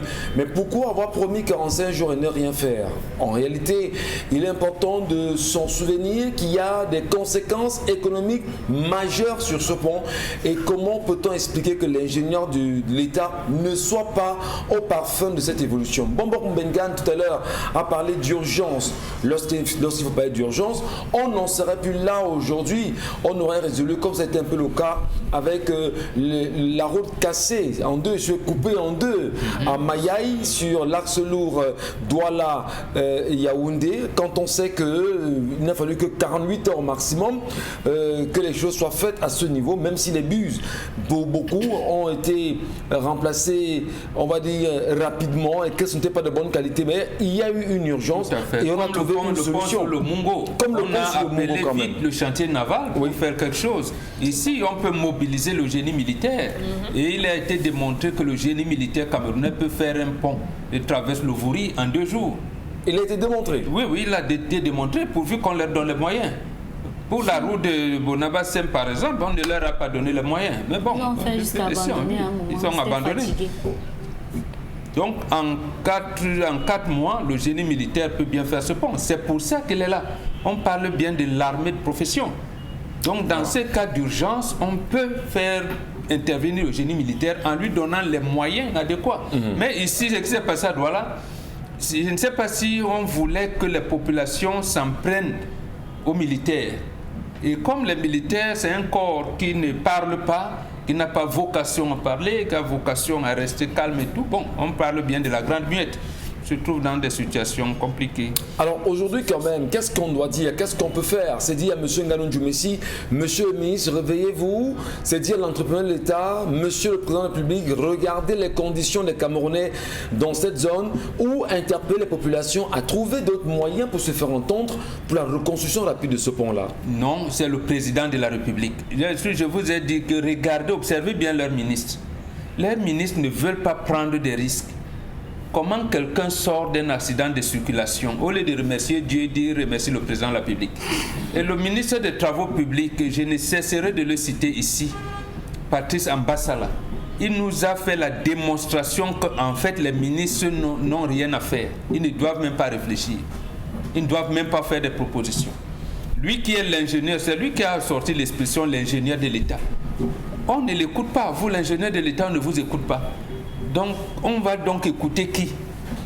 On va donc faire. C'est ça, c'est dans cette situation que nous trouvons. Donc, nous aurons donc les yeux rivés sur l'entrepreneur en chef. Est-ce que l'entrepreneur en chef va demander au génie militaire ou alors, dans le budget de l'État, il a débloqué 1 milliard pour Camraï avec l'accident des Éca, 1 milliard pour ceci, 1 milliard. Mais qu'il débloque donc, parce que la présidence de la République a un budget. Il dit, voilà les 5 milliards que le ministère des Travaux publics et le ministère des Marchés publics ont débloqués. Je veux ce pont dans les 4 mois, comme ils ont dit. Et on verra un pont dans les 4 mois qui suivent. Très bien. Charles Hamel Bachou, ne pas le faire ou le faire tardivement, puisqu'il faut insister véritablement sur les conséquences économiques, sur les économiques qui en découlent aujourd'hui, l'impact environnemental avec les populations qui y habitent dans ces environs, qui pouvaient partir d'un point à un autre pour pouvoir, pour une libre circulation justement des marchandises, mais surtout ce pont qui était un lien important entre le Cameroun et N'Djamena. Est-ce que c'est pas, est-ce qu'on ne peut pas dire qu'on s'en fout un peu de la situation et que les ministres devaient se réveiller au plus vite pour pouvoir résoudre cette situation, M. Bachou Charles Hamel? Monsieur Michel, les ministres se réveillent. Les ministres travaillent beaucoup, je peux vous le rassurer. Les ministres travaillent énormément quand il s'agit de combattre le MRC, quand il s'agit de combattre évidemment certaines velléités communautaires. Ils sont là, ils travaillent. Vous savez que la pression, elle était énorme avec le mouvement 10 millions de nordistes qui était en train de faire à cette période les patates chaudes. Les patates chaudes, M. Michel, avec des sorties, le Nord oublié, le Nord abandonné, le Nord dans le noir, le Nord sous la famine, le Nord sous-scolarisé, le Nord inondé, le Nord qui n'a pas d'infrastructure routière. Il est temps que nous, nordistes, on se lève et on commence à prendre notre destin en main. On a dit, ah d'accord, c'est le MRC qui est en train de tout faire, le professeur Maurice Kamto qui se cache derrière ce type d'action. Il faudrait casser cela. On a commencé par une autre histoire de dire que ce mouvement n'existe pas. Et puis on a dit, qu'est-ce qu'il faut faire? Il faut descendre. On a commencé par activer le ministre des Mines, de l'eau, je pense bien de l'énergie, qui est descendu rapidement, voir dans quelle mesure on pouvait éclairer Naoudéré, certaines zones, déplacer des centrales. Vous avez vu, les actions ont commencé à se mettre pour dire, non, vous n'avez pas oublié. On est avec vous. Monsieur Michel, j'ai eu l'habitude de le dire chaque fois qu'il y a une crise et qu'un ministre arrive, demandez-lui une seule chose, taisez-vous, observez, rentrez, ne parlez pas. Parce que tout ce qui sort des politiciens, c'est des mensonges. C'est des mensonges. Ne tendez plus les micros à ces ministres. Qu'on ne tende plus jamais les micros. Quand il y a une crise, comme vous avez vu l'affaire de Tchang, vous avez vu, on n'a pas passé les micros. Non, à qui le dit? Ils arrivent, ils regardent, on ne leur donne plus les micros. À qui le dit, vous, monsieur Parce qu'ils vont déblatérer des mensonges. Vous voyez au Cameroun, quand il descend, il a ses journalistes avec lui. Oui, que ce soit il a ses équipes avec lui. Que ce soit, monsieur Michel, ces journalistes, parce que, rendez-vous, il fallait faire quelque chose. Il fallait dire quelque chose. À la fin, il pose la question, ce qui paraît, il demande toujours à la collaborateur, gars, c'est passé, non? C'est passé, non? On dit que oui, c'est passé, bon, c'est passé, excellence, vraiment. Parce qu'il faut dire quelque chose là. Et la seule chose qui sort, c'est le mensonge. Dans 45 jours, on va le faire. En donnant la date de 45 jours, ne savait-il pas qu'il y avait un souci de financement? Ne savait-il pas qu'il y avait un souci de... En venant dire, je donne 45 jours, vous vous rappelez du cas... Et ils sont venus quelques semaines après le drame. Vous vous rappelez le cas des 25 000, on a dit, je donne 17 jours. 17 jours pour que cela se rétablisse. Par exemple, je donne 45 jours pour que ce soit au 11 février, au 11 janvier, c'est moi qui vais passer ici le premier avec ma voiture. Nous sommes le quantième aujourd'hui, il est redescendu, M. Michel Gachou. Il y avait des enjeux à protéger, il y avait les régionales qui arrivaient, il y avait ces velléités qui montaient déjà de la part des populations du Nord. Il fallait casser, faire des promesses et baisser cette Lorsqu'on ne nomme pas Charles Hamel, est-ce que justement les populations ne peuvent pas se lever sur un cas pareil, se fâcher à nouveau et dire vous nous avez promis, mais vous n'avez rien fait. Monsieur Michel, c'était autrement. Regardez ce qui est arrivé avec les chefs. On a dit aux chefs, ne venez plus rentrer à l'agriculture. C'est pourquoi on avait besoin de vous. C'est pourquoi on avait besoin de vous, vous l'avez fait. C'est terminé, rentrer dans vos champs. Ne passez plus dans nos ministères pour nous fatiguer. Vous voilà comment, excusez-moi de le dire, peut-être que les gens vont prendre ça péjorativement, mais le système en place se comporte comme des prostituées, excusez-moi. C'est-à-dire que la prostituée, lorsqu'elle a besoin de quelque chose, elle se donne à fond.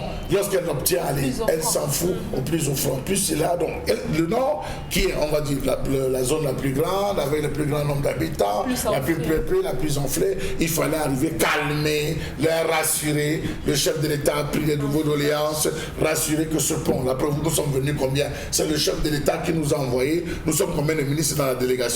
Nous sommes venus voir, je peux vous rassurer qu'en 45 jours, mais sauf qu'ils n'ont pas les 5 milliards. Ces 5 milliards, M. Michel Gachou, on l'a dit ici, tous ceux qui sont retenus dans le cadre de l'opération épervier, où vous entendez que quelqu'un a pris 1000 milliards, quelqu'un a volé 700 milliards, quelqu'un a volé 3000 milliards. Mais M. Michel Gachou, l'argent, vous le gardez là, et l'argent fait comment? L'argent est stocké quelque part, vous le gardez, l'argent fait comment? Vous dites que bon, ok, chaque projet, si tu peux, on peut éponger comme ça. On a déjà une personne qui a remboursé 2 milliards, M. Michel Gachou. Donc on peut mettre en place un système en disant, tous ces gars qui ne font rien là-bas, bon, vous avez l'argent que vous avez détourné, vous mettez combien? On récupère, ça peut nous permettre de réaliser quelque chose et le Cameroun avance. Ça, c'est la quoi de les conserver et de laisser l'argent stocké. Donc, le temps n'est pas là, décidément, M. Michel Gachou, ce n'est pas pour demain. Ce n'est pas pour demain. La preuve, baladez-vous dans la ville de Douala, vous allez voir les panneaux où on dit maître d'ouvrage, CUD, maître d'ouvrage, mairie de ville de Douala, responsable, les travaux abandonnés. Ça n'a pas avancé, ça ne bouge pas. Et ce sera de même pour le pont de Pala. On ne verra pas l'impact économique que c'est en train de provoquer véritablement dans cette région où les marchandises n'entrent plus. Ce qui est entré à hauteur de 1000 entre maintenant à hauteur de 200, 250. On préfère aller ailleurs. Les populations, par rapport à votre interpellation, pourraient simplement fédérer derrière le mouvement 11 millions de nordistes, 10 millions de nordistes et donner de leur voix là-bas. Bon, le ministre pour la Tanganyika vous dira que lui, il a signé que cette association n'existe pas. Ce n'est pas une association. Non, je vous donne le point de vue du ministre. Ce n'est pas une association. Le ministre avait justement dit ceci, que ça n'existe pas. Alors, non, il faut qu'on lui explique. Que ce n'est qu'un mouvement, c'est encore dans l'esprit. C'est que monsieur ne comprend pas que c'est un concept. C'est un concept. Oui, c'est juste c'est un concept. C'est pas qui n'est pas une association. Oui. Non. Est-ce qu'ils sont déposés? Donc l'esprit 10 millions de nordistes devrait se réveiller pour qu'on demande... Ne devrait pas dormir et revendiquer. Et revendiquer l'histoire du pont de Pala. Oui. Pas seulement ça, parce qu'ils n'ont même pas d'eau là-bas. Ils n'ont pas d'eau, ils n'ont pas d'électricité, ils n'ont rien du tout. Donc ils doivent revendiquer. Parce qu'au même titre que Yaoundé et Douala sont bien, il ne faudrait plus qu'on dise que Ngaoundéré, Garoua, Tokombéré, c'est l'arrière-pays. C'est péjoratif de le dire parce qu'ils ont le droit aussi d'être au même niveau que nous. D'abord, que même ici, on n'a même pas d'eau à boire. Imaginez comment, d'abord, on a vu des gens boire les mares d'eau, là où les animaux boivent et tout. Donc, il faut que... C'est extrêmement grave, madame, monsieur. Merci. Bien de choses, beaucoup de courage aux Camerounais qui peuvent, à leur façon, interpeller le gouvernement et interpeller notamment les ministres en charge de ces travaux publics-là, ou les ministres de l'urbanisme, non, du développement urbain et de l'habitat, les ministres de l'eau et de l'énergie, les ministres en réalité de l'administration territoriale, puisqu'il fait partie de ceux qui étaient descendus sur le terrain justement pour promettre ce pont dans 45 jours.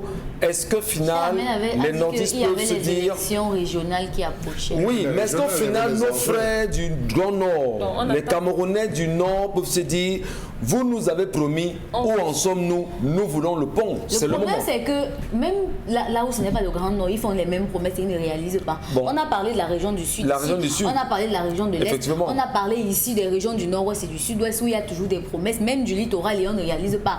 Donc, ce n'est pas juste un problème du Nord-Ouest. Merci beaucoup. Allez, on va prendre les messages, Karine, s'il vous plaît. The government is incompetent, and when the citizens question the activities of their governments, those in power will call them unpatriotic.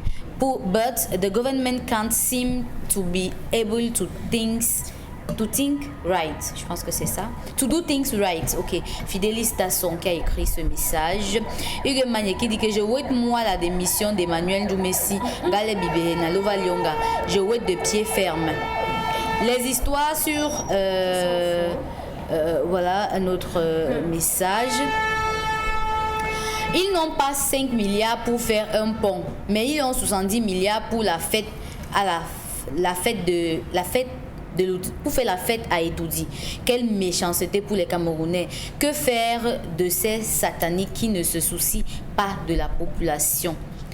Voilà pourquoi il est conseillé d'aller plutôt dans la belle famille. Quand on a la belle famille, on a les problèmes. Quand on a les problèmes dans son couple, ça c'est Marie-Claude par rapport à l'histoire du jour. C'est pas possible. Le gouvernement va toujours toucher du doigt, mais après, rien. De qui se moque-t-on? Le remaniement, selon le gouvernement camerounais, c'est le fait qu'un ministre quitte tel ministère pour un autre. Genre, on échange les postes ministériels. Donc, ce vol est cyclique. Voilà notre message. La fille doit protéger son gars. La fille est mauvaise. Elle devait protéger son gars en insistant qu'on diminue la dot. La fille, est-ce qu'on demande son avis? Elle a quel pouvoir? Il y en a qui négocient, bon bon. Oui, tout Il y en a qui négocient. Mais vous plaisez sa maman, quand on va pas là où on négocie en coulisses. Elle négocie auprès de ses parents. Elle dit aux parents, papa, voilà comment mon gars lui il est, on n'a pas assez d'argent. Mais voilà. Ne parle pas sur les autres. Là, je ne sais pas. L'Afrique, c'est scientifique. On dit, regarde mon gars, il ne travaille pas. Il est. Les revenus sont. Sa famille n'intervient pas. Voilà, on donne des arguments pour amener le gars, la famille du garçon. Puisque en principe, toi, le garçon qui te marie, c'est pas toi qui sors. Tu peux mettre un petit truc, on dit, bon, comme tu veux te marier là, toi-même tu as prévu combien? Tu dis 100 000. Alors que toute la dot c'est dans les 800 000, les chèvres et tout. Bon, on accompagne donc. Dans le cas où la fille constate que son gars se bat seul, il parle donc à sa maman, dit maman, pardon, et essayer de voir ici, papa, bon, il ne faut pas être vicié. C'est comme ça que ça se passe. Je sollicite votre voix, mon Bengan, pour adresser un message sympathique aux parents qui nous regardent aujourd'hui, pour leur dire, chers parents, s'il vous plaît, accompagnez vos enfants pour qu'ils aillent en mariage. Les garçons surtout, parce qu'il y en a beaucoup aujourd'hui qui ne peuvent pas se marier pour le simple fait qu'ils vous diront, papa, j'ai pas d'argent, il n'y a pas d'argent, et parce qu'on sait qu'en face, il y a un besoin d'argent. Les garçons ne sont pas sérieux aujourd'hui. Ah, bon, si on veut faire l'équilibre. Vous avez dérangé non, les garçons ne sont pas sérieux. Ça veut dire quoi? Beaucoup s'amusent. Nous, à notre époque, quand on draguait une fille, il y avait derrière le mariage. Même si on ne lui disait pas qu'on va se marier. C'est-à-dire que le type de comportement que vous avez, vous commencez à montrer que vous êtes sérieux. Ah, vous faites plaisir à Dominique Audrey, elle sourit, elle sourit grandement. C'est vrai, il n'y a pas de statistiques. On n'allait pas vers une fille pour essayer. Non, écoutez. On n'allait pas vers les filles n'essayent pas les garçons aujourd'hui. Non. Les filles n'acceptent pas sur les garçons pour essayer. Qui va avec qui? Pour essayer quoi? Qui va avec qui? Oui, mais quand vous acceptez parfois, même vous acceptez parfois pas pour vous essayer. Essayez quoi? Hein? Essayez quoi? Bon, je demande un bon mot de demande au papa. J'ai dit un bon mot de demande au papa. Soyez sérieux. Que les papas aident nos frères à se marier. Les garçons, soyez sérieux. Parce que la femme que vous allez solliciter devra changer son identité. On l'appellera Madame Gachou. Ouais. Voilà, à ce moment, vous lui dites, elle doit savoir que quand je vais changer le nom, le gars là, voilà, il me représente quand même quelque part. Donc ma sécurité, la sécurité commence par là. C'est pour ça que Dominique vous parle d'état d'esprit. Quand tu vois quelque part, c'est un inconnu. Mais le saut dans l'inconnu nécessite un certain nombre quand même de grilles de lecture, un certain nombre d'agrégats qu'on doit voir, ainsi de suite, ainsi de suite. Voilà, vous avez très compris, bien. Monsieur. Les messages, Karine Santia, je vous en prie, ne faites pas de fixation sur Ngachou ce matin. Ngachou ne faisait que parler au nom des autres garçons. Voilà. Pardon, arrêtez de transposer vos vies sur celles des autres. Le Njumba n'est pas le mariage. Vie 100 ans dans le vion reste. Ce sera toujours le vion reste. Non, mais écoutez, il y a quand même, je peux me tromper, mais je ne pense pas. Il y a une disposition légale qui dit que lorsque vous avez déjà fait 6 mois avec une femme sous le même toit, cette dernière est considérée automatiquement comme votre femme, comme votre épouse. Oui. Je peux me tromper, mais je pense que je l'ai écouté dans les mairies de temps en temps. Voilà. Donc, il ne faut pas quand même dire ici. Mais ça ne veut pas dire que vous avez un acte. Mais moi, je veux comprendre. Quand on finit 6 mois en gâteau, j'ai dit, bon d'accord, je vis avec une femme que je n'ai peut-être pas à épouser comme cela se doit. Je suis le garçon richissime qui a tout ce qu'il a, qui vit normalement. J'imagine.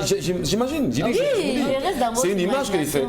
Et que je vienne à quitter le monde et que je décide de mon vivant que tout ce qui m'appartenait, celle avec qui j'ai fait mes 10, 20, 30, 50 ans de vie, elle va poursuivre notre aventure, même si nous n'étions pas légalement mariés. Mais le problème est où? Maman, il faudrait que ça se fasse. Il faudrait que... Non, ça la main d'abord. Voilà. Le problème est où, monsieur Mbachou? Je m'engage à faire un mariage. Je suis marié, j'ai dit, bon d'accord, mais on a fait 30, 40, 50 ans ensemble. J'ai eu tout ce que j'ai eu, j'ai dit, bon d'accord, on a eu des enfants. J'ai dit, ben, après moi, maintenant, je dis, mais allez chérie, on laisse continuer. On viendra te mettre dehors en te disant que, chère dame, vraiment, vous n'avez pas eu l'acte de naissance et tout. Comme ça. Oui, parce que vous ne l'avez pas doté, vous l'avez mis dans une situation d'insécurité.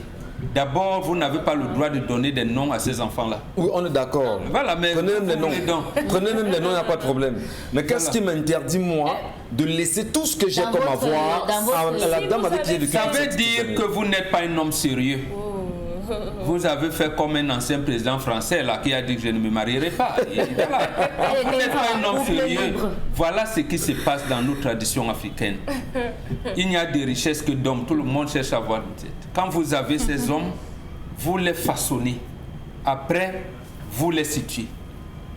Vous aurez situé vos enfants comment? Vous ne les aurez pas situés. Vous avez vécu avec leur maman, ils ont grandi, vous avez vu comme ça. Vous les avez peut-être encadrés, mais l'éducation que vous leur avez donnée est approximative, est partielle, est même partielle, et parcellaire même. Parce que seront là, papa, ils auront quel statut?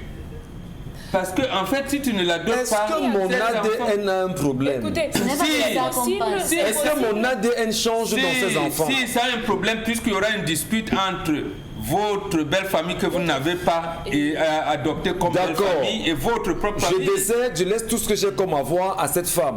Qui en profite? Non, elle ne peut y avoir droit que lorsque vous avez acheté, vous avez mis à son nom.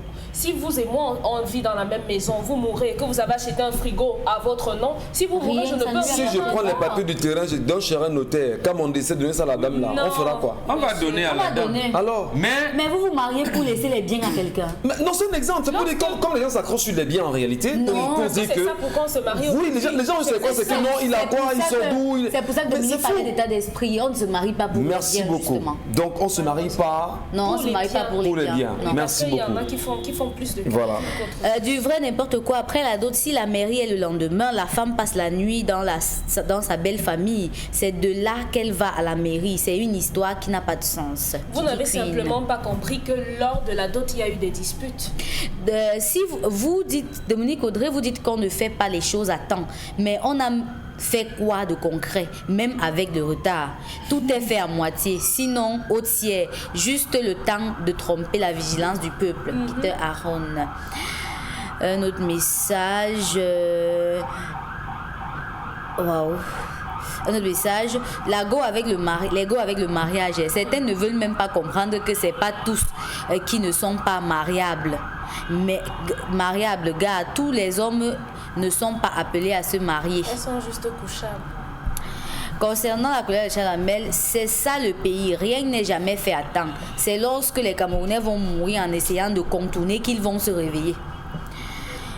Un autre message. Dans mon village, il y a le pont qui s'est cassé aujourd'hui. La population est devenue sous-marine. Car pour aller à l'école, tu t'équipes pour nager. Ça, c'est mon country. D'accord. Un autre message. Les frais de mission de cette équipe interministérielle a dépassé 15 millions. Car louer un avion, c'est combien? Michael Kitoko. Qu'importe l'amour que j'ai pour une fille, je ne vais jamais doter cher. Mon père ne vend pas ses filles et je ne peux pas acheter une femme.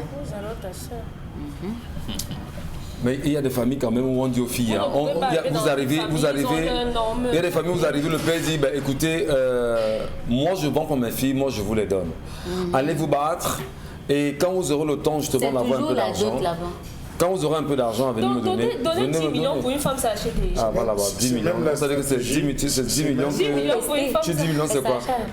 C'est même la stratégie, la meilleure même à employer. Lorsque la personne arrive, vous lui dites, ok, tu es venu prendre ma fille, je suis d'accord. J'estime que tu n'es pas encore prêt, allez-y. Ouais. Si ça donne, vous revenez. On donne ce qu'on appelle traditionnellement un temps de probation. Vous avez des gens qui, aujourd'hui, se rencontrent, là, ils disent ils se marient. 3 mois plus tard, divorce. Ils se rencontrent 2 ans plus tard, non, c'est la femme, ils se marient, pas divorce.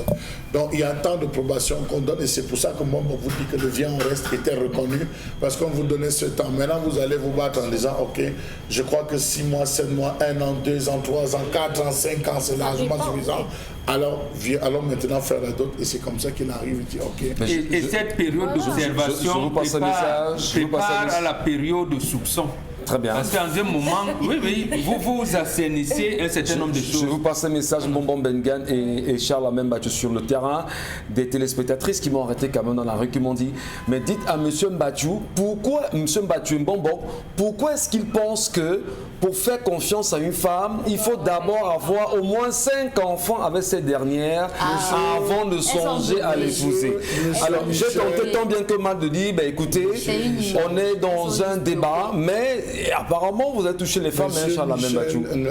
Une autre même est allée jusqu'à me dire que donc, si on n'a pas 5 enfants, il ne peut rien me dire, rien faire. Il faut absolument qu'on aille. Comme moi, je ne veux pas accoucher beaucoup, je veux faire 2. Monsieur Michel, rentrez un peu, vous allez vous rendre compte que beaucoup de personnes à un certain âge, ceux qui nagent dans les 45, 60, ils sont 7. Vous êtes combien? 7 frères, nous sommes 7 dans notre maman. Nous sommes 8, nous sommes 9, nous sommes 10. Permettez-moi, Dominique. Oui, allons-y, Charlemagne. Permettez-moi, 10. L'expérience a démontré qu'une femme qui n'a que 2 enfants a la tête en l'air. Elle a la tête dans les nuages. À tout moment, elle part. Et celle qui a 3. On n'a pas Non, dit- monsieur Michel, c'est à 5. C'est à 5, monsieur Michel Ngachou, c'est à 5. Parce qu'ils veulent pas que la femme fuit, en fait. Pour vous dire que, tenez bien vos femmes avec un bon respect. le bonheur, c'est à 5 que vous savez que la femme ici est un peu plus partie. À 5, la femme ici ne peut plus Non, poser. mais est-ce que c'est Monsieur sérieux, monsieur? Michel, à 5. Non, je pose la question bêtement. Il y a un ingénieur qui vient d'être assassiné, empoisonné par son fils et sa mère. Parce que le gars n'a pas donné l'argent pendant la période des fêtes. C'est un ingénieur, c'est sur la toile. Allez voir. Vous allez discuter, on dit que c'est parce qu'il n'a pas pris la fête, la mère, la fille. C'est pas l'enfant unique, ils ne sont que 2. À 5 enfants, monsieur Michel Ngachou, parmi les 5, vous avez pour vous. D'abord, l'homme, vous avez pour vous. Non, pas un, vous avez pour vous. Pour vous, c'est-à-dire vous ramenez. L'arrivée de votre mère, de votre épouse commence d'abord avec vos enfants. Quand vous arrivez, celle qui vous appelle que papa, aujourd'hui on a fait ça. Elle vous met au parfum d'un ensemble de choses. Les espions. Ce n'est pas former les espions. La femme a ses soldats, plus de soldats. Vous allez voir une femme qui va en mariage. Dès qu'elle fait 1, 2, 3, 4 filles, 1, 2, 3, 4 filles, elle dit que Massa, dans le mélange, rien ne m'appartient ici. Je n'ai rien pour moi ici, ce n'est que pour le type ici. Quand l'homme rentre, toutes les filles sont sur la paix. Commencez causerie, Congosa, ils se mettent. Quand il y a un garçon, il dit voilà celui qui va me défendre. C'est pas ce que vous dites à moi. Effectivement. Voilà mon avocat. C'est lui qui va me défendre. Donc vous voyez, les femmes reproduisent ça, mais sans se rendre compte que accoucher est bien. Les jeunes filles aujourd'hui protègent leur ventre. Vous protégez zéro. Partagez avec vos femmes. Merci beaucoup. Partagez avec vos femmes. On a besoin. Il faut remplir. Ils ont dit. Le Cameroun est vide. Peu importe. Le Cameroun est vide. Ils n'arrivent même pas à manger. Le Cameroun est vide. Ils n'arrivent pas à manger. Ils n'arrivent pas à manger. Arrêtez d'aller à l'hôpital. Vous voyez, monsieur Michel Ngachou, je vais dire quelque chose qui va surprendre. Beaucoup d'hommes vivent avec la femme à la maison. Ils ne savent pas qu'ils ont fait le planning. Prenez le microscope ce soir. Parce que beaucoup d'hommes vivent avec la femme, ils ont fait des plannings. Ils ont placé les stériles. Oui, les stériles. Vous prenez la loupe. Vous passez sur les bras, les épaules. Vous allez voir ce qu'on a fait sur le corps. Beaucoup de femmes le font aujourd'hui parce qu'elles disent non, je ne veux pas coucher. 2, ça me suffit. 2, c'est l'enfant. Voilà, merci beaucoup monsieur Mbachou. Heureusement qu'il s'est racheté ce matin. Et bon, il a rappliqué plutôt en même temps. Allez, dans un instant, on marquera une pause, je vous en prie. Dans un instant, on marque une pause, Dominique Audrey. On ira retrouver nos amis du Bitakola Comedy Show et qui s'annonce pour la 2e édition, madame, messieurs. Ils sont avec nous ce matin. On vous retrouve dans un moment. Bitakola Comedy Show. Et c'est reparti. C'est ce vendredi au cinéma l'Éden. Mon père confirme sa présence. Le roi Claude dessus. Je serai là. Ah, voilà. Je serai là. Venez nombreux, encourager les artistes, encourager les humoristes, encourager les comédiens. C'est la première fois que je viens à un spectacle de comédie. Je serai là, je serai très bien habillé. Et je vous invite tous. Bitakola Comedy Show. Et c'est reparti. C'est ce vendredi. Allez, bien sûr, ils sont avec nous ce matin. D'ailleurs, nous allons saluer notre ami Ash Tingson. C'est bien prononcé? Bonjour.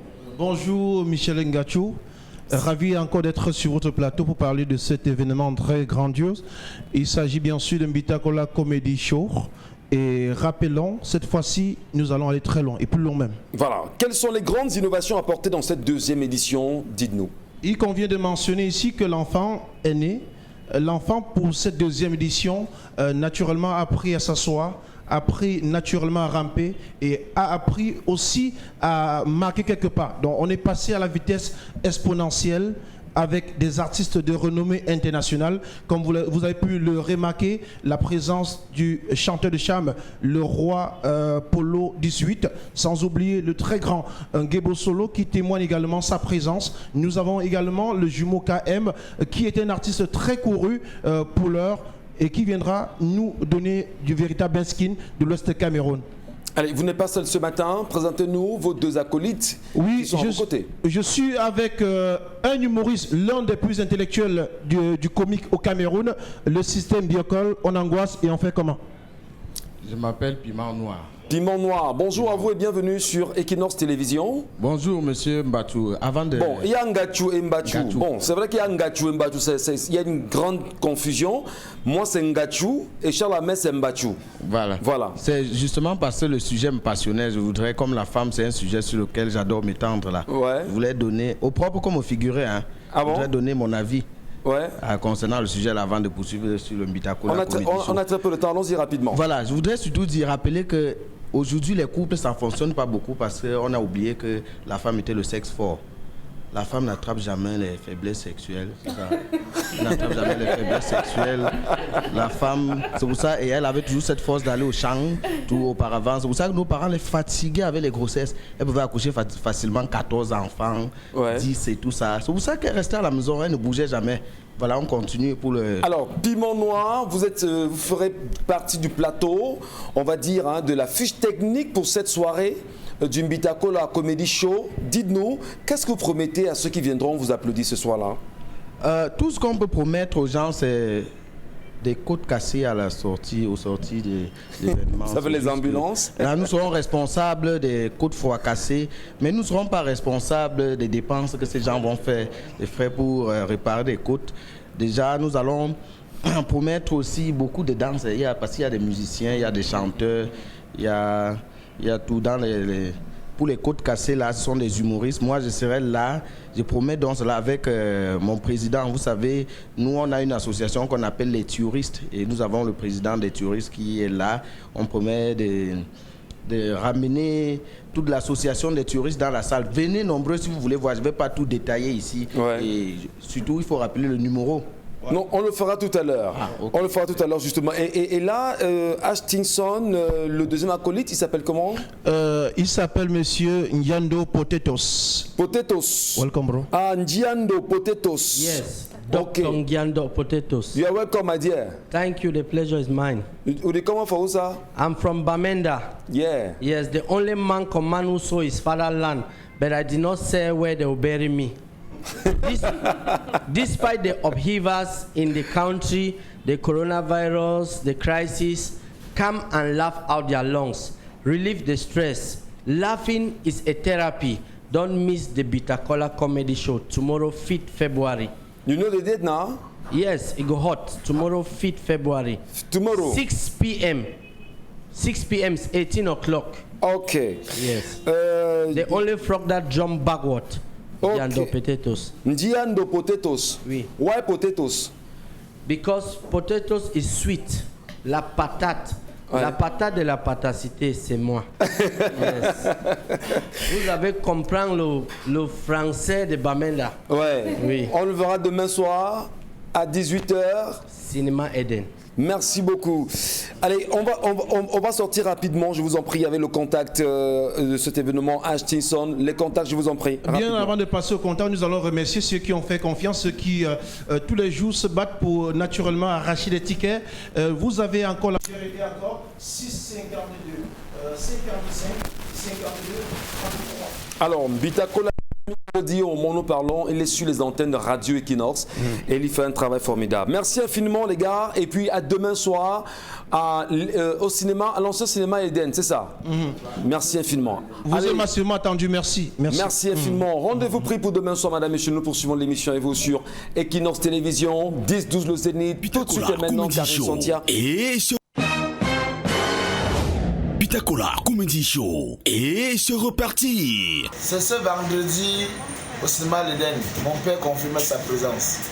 Le roi voulait le dessus. Je serai là. Je serai là. Venez nombreux, encourager les artistes, encourager les humoristes, encourager les comédiens. C'est la première fois que je viens à un spectacle de comédie. Je serai là, je serai très bien habillé. Je vous invite tous. Merci. Merci beaucoup. La revue des réseaux sociaux, Karine Santia, qu'est-ce qui fait le buzz depuis hier soir? Bon, il y a un buzz qui a tué tous les autres buzz, donc c'est ça qu'on va parler. Ah bon? Le buzz qui a tué le buzz. Les autres buzz. D'accord. CHAN 2020, défaite cuisante des Lions indomptables du Cameroun face aux Lions de l'Atlas du Maroc. A prime sur ça. A prime. Non, j'allais arriver, mais pas encore fini. Voilà, on parle de la défaite cuisante des Lions A prime du Cameroun face aux Lions de l'Atlas du Maroc.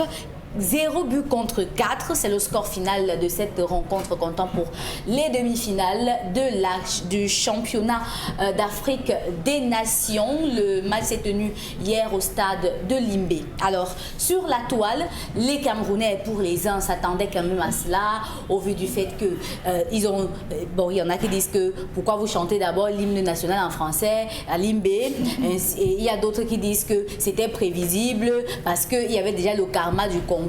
Il y en a qui disent aussi que c'était aussi prévisible depuis que la ministre a fait bisous sur la tête des joueurs. D'autres qui disent que c'était aussi prévisible du fait qu'il y a eu l'impréparation, plus d'une saison sans championnat sportif à l'intérieur. Comment est-ce que les joueurs se sont préparés? Il y en a qui disent que c'est aussi la faute à tous les problèmes qui se trouvent au niveau de la FECAFOOT et de la LFPC et ainsi de suite. Alors, il y a même ceux qui écrivent sur les réseaux sociaux que pardon, demandons au Maroc et au Mali d'aller voir où ils vont jouer les matchs.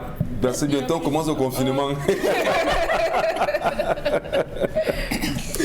Donc, mais après, quand même, il y en a qui sont plus lucides et qui disent que ce problème, cette défaite des Lions, 4-0 quand même, est le score le plus lourd de toute la compétition. Voilà. Et qui devrait être l'occasion de nous poser à nous les questions quant à notre préparation, parce qu'il y en a aussi qui défendent la thèse selon laquelle les Lions n'ont pas dormi à l'heure, justement parce qu'il y avait des marabouts qui devaient faire des incantations et les Lions ont dû dormir très tard. Il y a eu tellement de choses. La toile s'est exprimée. La toile a vomi, la toile a parlé. Alors, c'est dit que le football charrie beaucoup d'émotions, bon, Bengan, jusqu'à présent au Cameroun. Non, ça veut dire que les Camerounais aiment leur pays. Quoi qu'il arrive, ils savent bien qu'il n'y a pas de championnat. La FECAFOOT, dans cette situation, n'existe pas de politique sportive adéquate dans le pays, mais les Camerounais aiment leur pays. Ils se disent, quoi qu'il advienne, il faut qu'on gagne, Et ça, maintenant, lorsque cette défaite arrive, ils estiment, ils souhaitent, ils émettent le vœu que enfin les pouvoirs publics peuvent quand même se réunir pour essayer de faire quelque chose. Les Camerounais aiment tellement leur pays au point où vous ne pouvez pas l'imaginer. Maintenant, justement, c'est pour ça qu'on y met quelques ingrédients pour pimenter la sauce. Mais il y a quand même un ingrédient qui est normal là à mettre. Le Cameroun a des hymnes nationaux, hein, pas ça aussi il faut le dire. Ouais. Voilà, le Cameroun, version de nos ancêtres, n'est pas la version anglaise de Cameroun, Our Cradle One. Voilà. Du tout. Donc, c'est deux hymnes. Donc si vous allez là-bas, il faut chanter l'hymne là-bas. L'hymne en anglais. Bien que la composition musicale, donne, voilà. Mais en allant là-bas, il faut chanter. Ce n'est pas au Cameroun version de nos ancêtres. Est-ce que c'est un mépris? Est-ce que c'est une ignorance? Est-ce que c'est une erreur? C'est une ignorance. C'est une ignorance et ça participe du banditisme politique. Parce que quand vous chantez l'hymne national en anglais, on a l'impression qu'on a traduit et on vous laisse dans cette ignorance-là exprès, et ce n'est pas bien.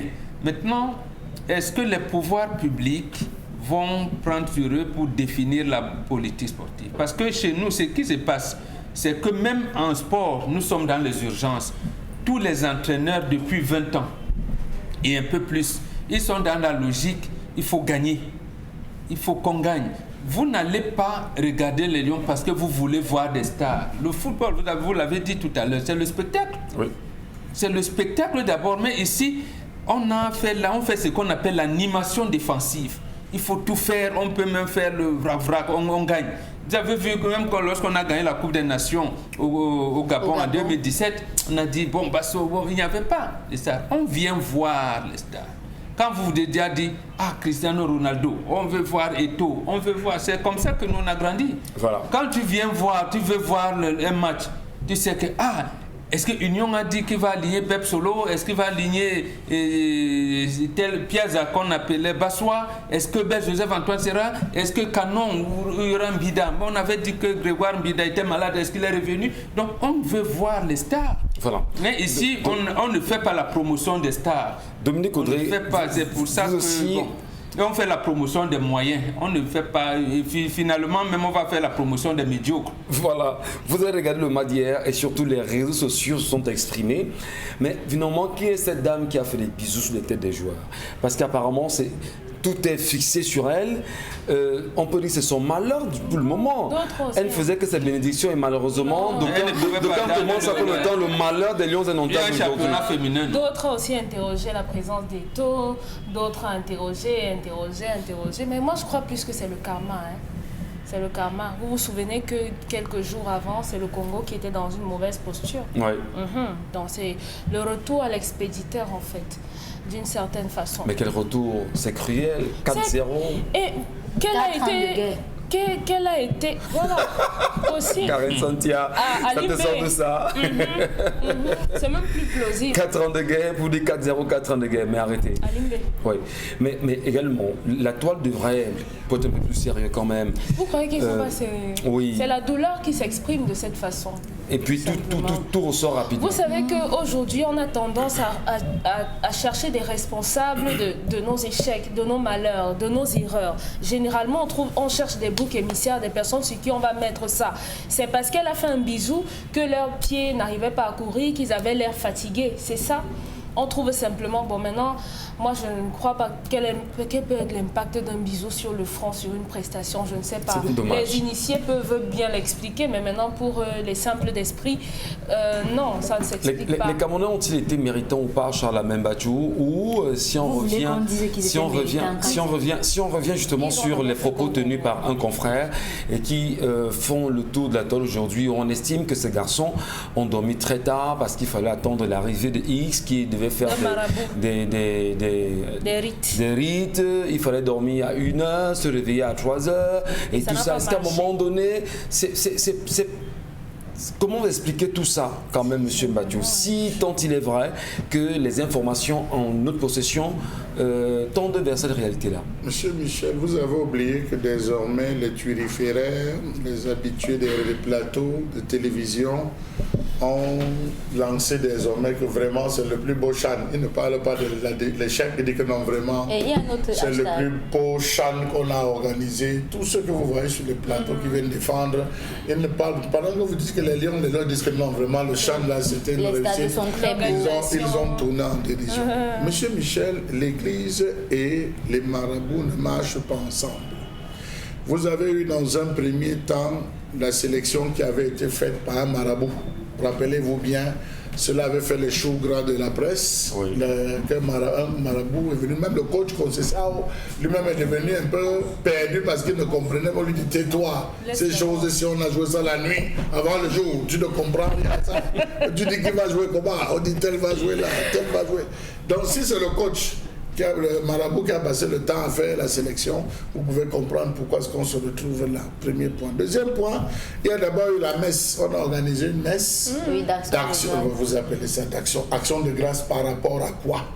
Est-ce que c'était la messe de bénédiction? Non, vous avez l'action de grâce. Vous finissez avec la messe d'action de grâce pour des individus même qui ne vont jamais dans ce siècle, qui ne sont pas pratiquants. Le lendemain matin à 3h, vous les réveillez pour aller faire les rituels. Mais monsieur Michel Mbachou, vous-même vous faites quoi? Vous-même vous faites quoi, monsieur Michel? On a mélangé trop de repas.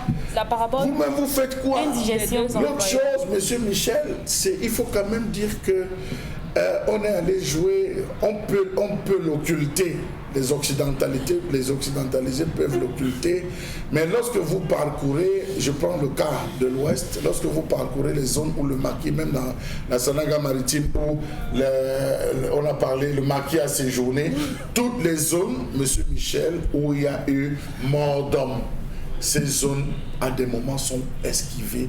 On laisse ces zones jusqu'à ce qu'on a fait des rituels. Vous avez un endroit à Bangou, juste derrière la chefferie, le marché des esclaves.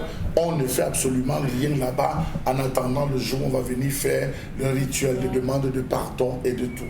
Quand même, elle a dit tout à l'heure, Karine, 4 ans de guerre, 4 ans de guerre, 4 buts à 0. Regardez le match, si vous l'avez vu, ils ont touché combien de balles? Les Lions ont touché, vous qui avez vu, ils ont joué, ils ont touché combien de balles? Ils ont mené quel type d'action? C'est comme s'ils n'étaient même pas dans leur pause, c'était même pas eux qui étaient au stade. C'est comme si c'était pas eux. C'est comme si c'était téléguidé. Est-ce qu'il y avait une frustration?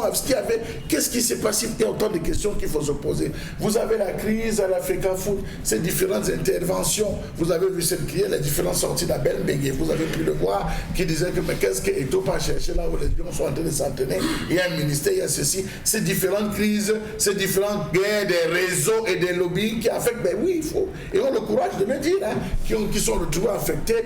Et puis, monsieur Michel, on s'est retrouvé 1 an sans championnat avec tout cela. Franchement, donc, vous voyez que tout cela, ceux qui étaient au stade, on n'a pas eu de finisseur. Moi, comme quartier, les gars qui finissent, on n'a pas eu d'attaquant, on n'a pas de finisseur. Vous avez vu depuis, on ne cesse de se plaindre. Ça a la défense. C'est normal. On espère seulement que les primes seront reversées cette fois-ci à ces joueurs. Oui, parce que là.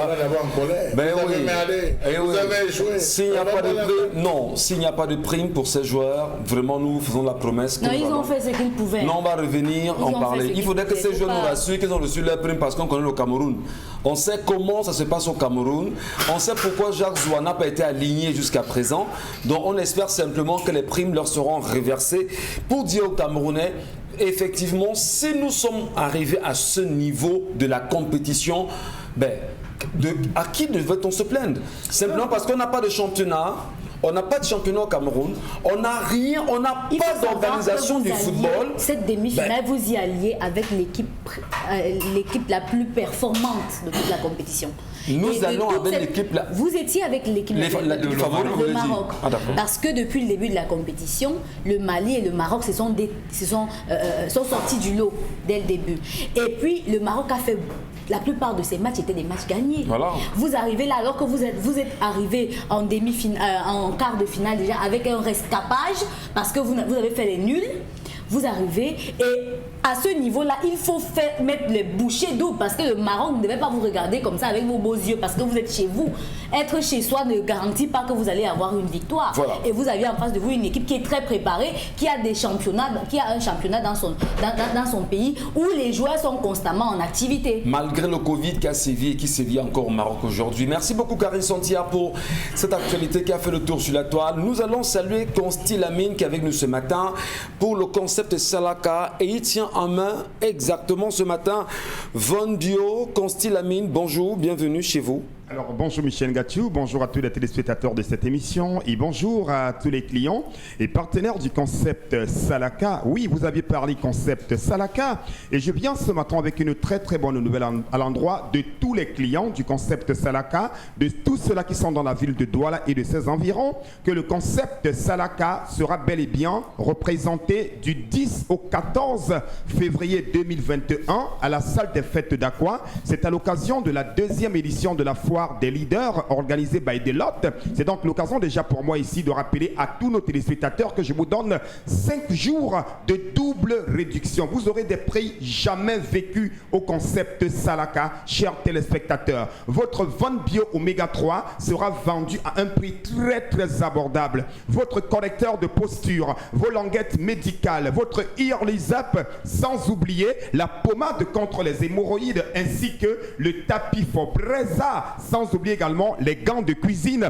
Tous ces produits du concept Salaka seront en vente du 10 au 14 février 2021 à l'occasion de la 2e édition de la foire des leaders à la salle des fêtes d'Aqua. C'est donc déjà l'occasion pour moi déjà d'attirer l'attention de tous les téléspectateurs qui le regardent à l'instant, de pouvoir déjà commencer à faire des réservations, de commencer déjà à passer leurs commandes. On peut commander aujourd'hui, on peut commander demain, on peut commander lundi prochain et retirer sa commande du côté de la salle des fêtes d'Aqua. Parce que de ce côté-là, il y aura une véritable promotion du concept Salaka. Et parmi les produits qui seront en pleine promotion, il y a bien entendu le Von Bio Oméga 3. Votre Von Bio Oméga 3 pendant 5 jours sera vendu à un prix très très abordable du côté bien sûr de la salle des fêtes d'Aqua. C'est à Douala au Cameroun. Mais déjà pour l'instant, il est question déjà de rappeler les avantages du Von Bio Oméga 3. Il est question bien entendu de dire à tous nos téléspectateurs qu'il est important de consommer régulièrement les compléments alimentaires parce que les compléments alimentaires jouent un rôle très très important dans l'organisme. Ça permet de réduire les complications du diabète. Le Von Bio Oméga 3 permet d'assouplir nos articulations. Le Von Bio Oméga 3 permet de réguler le taux de cholestérol dans le sang. Ceux qui ont les problèmes de tension, les problèmes de rhumatisme, les problèmes de crampes, je vous conseille vivement de consommer régulièrement le Von Bio Oméga 3 qui est sans effet secondaire dans l'organisme. C'est un complément alimentaire d'origine américaine. Il est en vente au magasin 1001 tapis grâce au concept Salaka qui est le concept qui assure la communication et la commercialisation du Von Bio Oméga 3 au Cameroun et en Afrique. Mais déjà pour l'instant, nous sommes à la télévision Equinox, nous sommes là pour informer tous ces téléspectateurs qui nous regardent à la maison. Vous êtes chez vous, dans un bureau, sur votre téléphone portable, n'hésitez surtout pas de relever le numéro de téléphone et de passer vos commandes, de faire déjà des réservations. Et n'oubliez pas la grande vente promotionnelle, ce sera du 10 au 14 février prochain à la salle des fêtes d'Aqua. Je vous attends de ce côté-là parce qu'il y aura un véritable Salaka sur tous les produits du concept Salaka. Et parmi ces produits, il y a la pommade contre les hémorroïdes. Cette pommade contre les que voici, vous souffrez des hémorroïdes. Vous avez longtemps souffert des hémorroïdes. Le concept Salaka vous permet d'avoir une pommade contre les hémorroïdes, une pommade 100% naturelle qui permet d'éradiquer totalement les hémorroïdes. Oh là là là là. Regardez le sourire de Constilamine, ça montre à quel point ce que nous vendons est de qualité. Merci beaucoup. N'oubliez surtout pas, avec Salaka, c'est la qualité et surtout les meilleurs prix. N'oubliez pas, mesdames et messieurs, de rester, on va dire, présents. Regardons ensemble les trajectoires du Cameroun. Aujourd'hui, Bonbon Bengan Kandji, certainement un conseil de fin pour que les Camerounais restent debout. Quand on sait, quoi qu'il en soit, que ça va très mal au pays, ben, même si beaucoup pensent qu'on dit que ce qui ne marche pas ici, qu'est-ce qu'on fait pour garder les Camerounais, on va dire, amener les Camerounais à garder le moral haut? Non, il faut que les citoyens commencent à se prendre en charge. C'est-à-dire, on commence d'abord par dénoncer tout ce qui est contraire aux intérêts des populations. Oui. C'est essayer d'avoir le large de population possible pour participer à ces dénonciations-là, afin d'aboutir à une masse critique considérable pour renverser la situation. Masse critique considérable veut dire en réalité qu'il faut s'intéresser aux affaires politiques, parce que les affaires politiques sont les affaires de tout le monde. Tout à fait. Les éditions Le Point le disaient chaque fois. Les problèmes politiques sont les problèmes de tout le monde. Les problèmes de tout le monde sont des problèmes politiques. Il n'est pas question nécessairement d'avoir une carte d'un parti politique, mais vous vous lancez dans l'engagement citoyen. Vous serez un bon citoyen et vous allez faire la politique. Lutte unie sur tous les fronts, c'est le langage qu'il faut garder? Absolument, lutte unie sur tous les fronts. Dès la femme qui fait le coq au marché, les policiers et gendarmes doivent faire des syndicats et même interpeller le chef de l'État. C'est lui qui a prêté serment devant la nation pour nous amener vers la prospérité. Nous devons lui demander le compte. C'est d'ailleurs le premier fonctionnaire. Il n'a pas démissionné. Donc c'est nous qui le payons. Et nous le payons pour qu'il nous amène à l'épanouissement. Merci à vous, Chalamène Bachou, Karine Santia, Dominique Audrey, Bonbon Bengan. Merci également à vous. Très nombreux à nous regarder comme chaque matin, madame. Monsieur, n'oubliez pas, si vous ne faites pas la politique va vous faire. Et au pire des cas, elle va vous broyer. Madame, monsieur, s'il vous plaît, gardons les yeux ouverts et allumons nos cerveaux. À demain, 10h.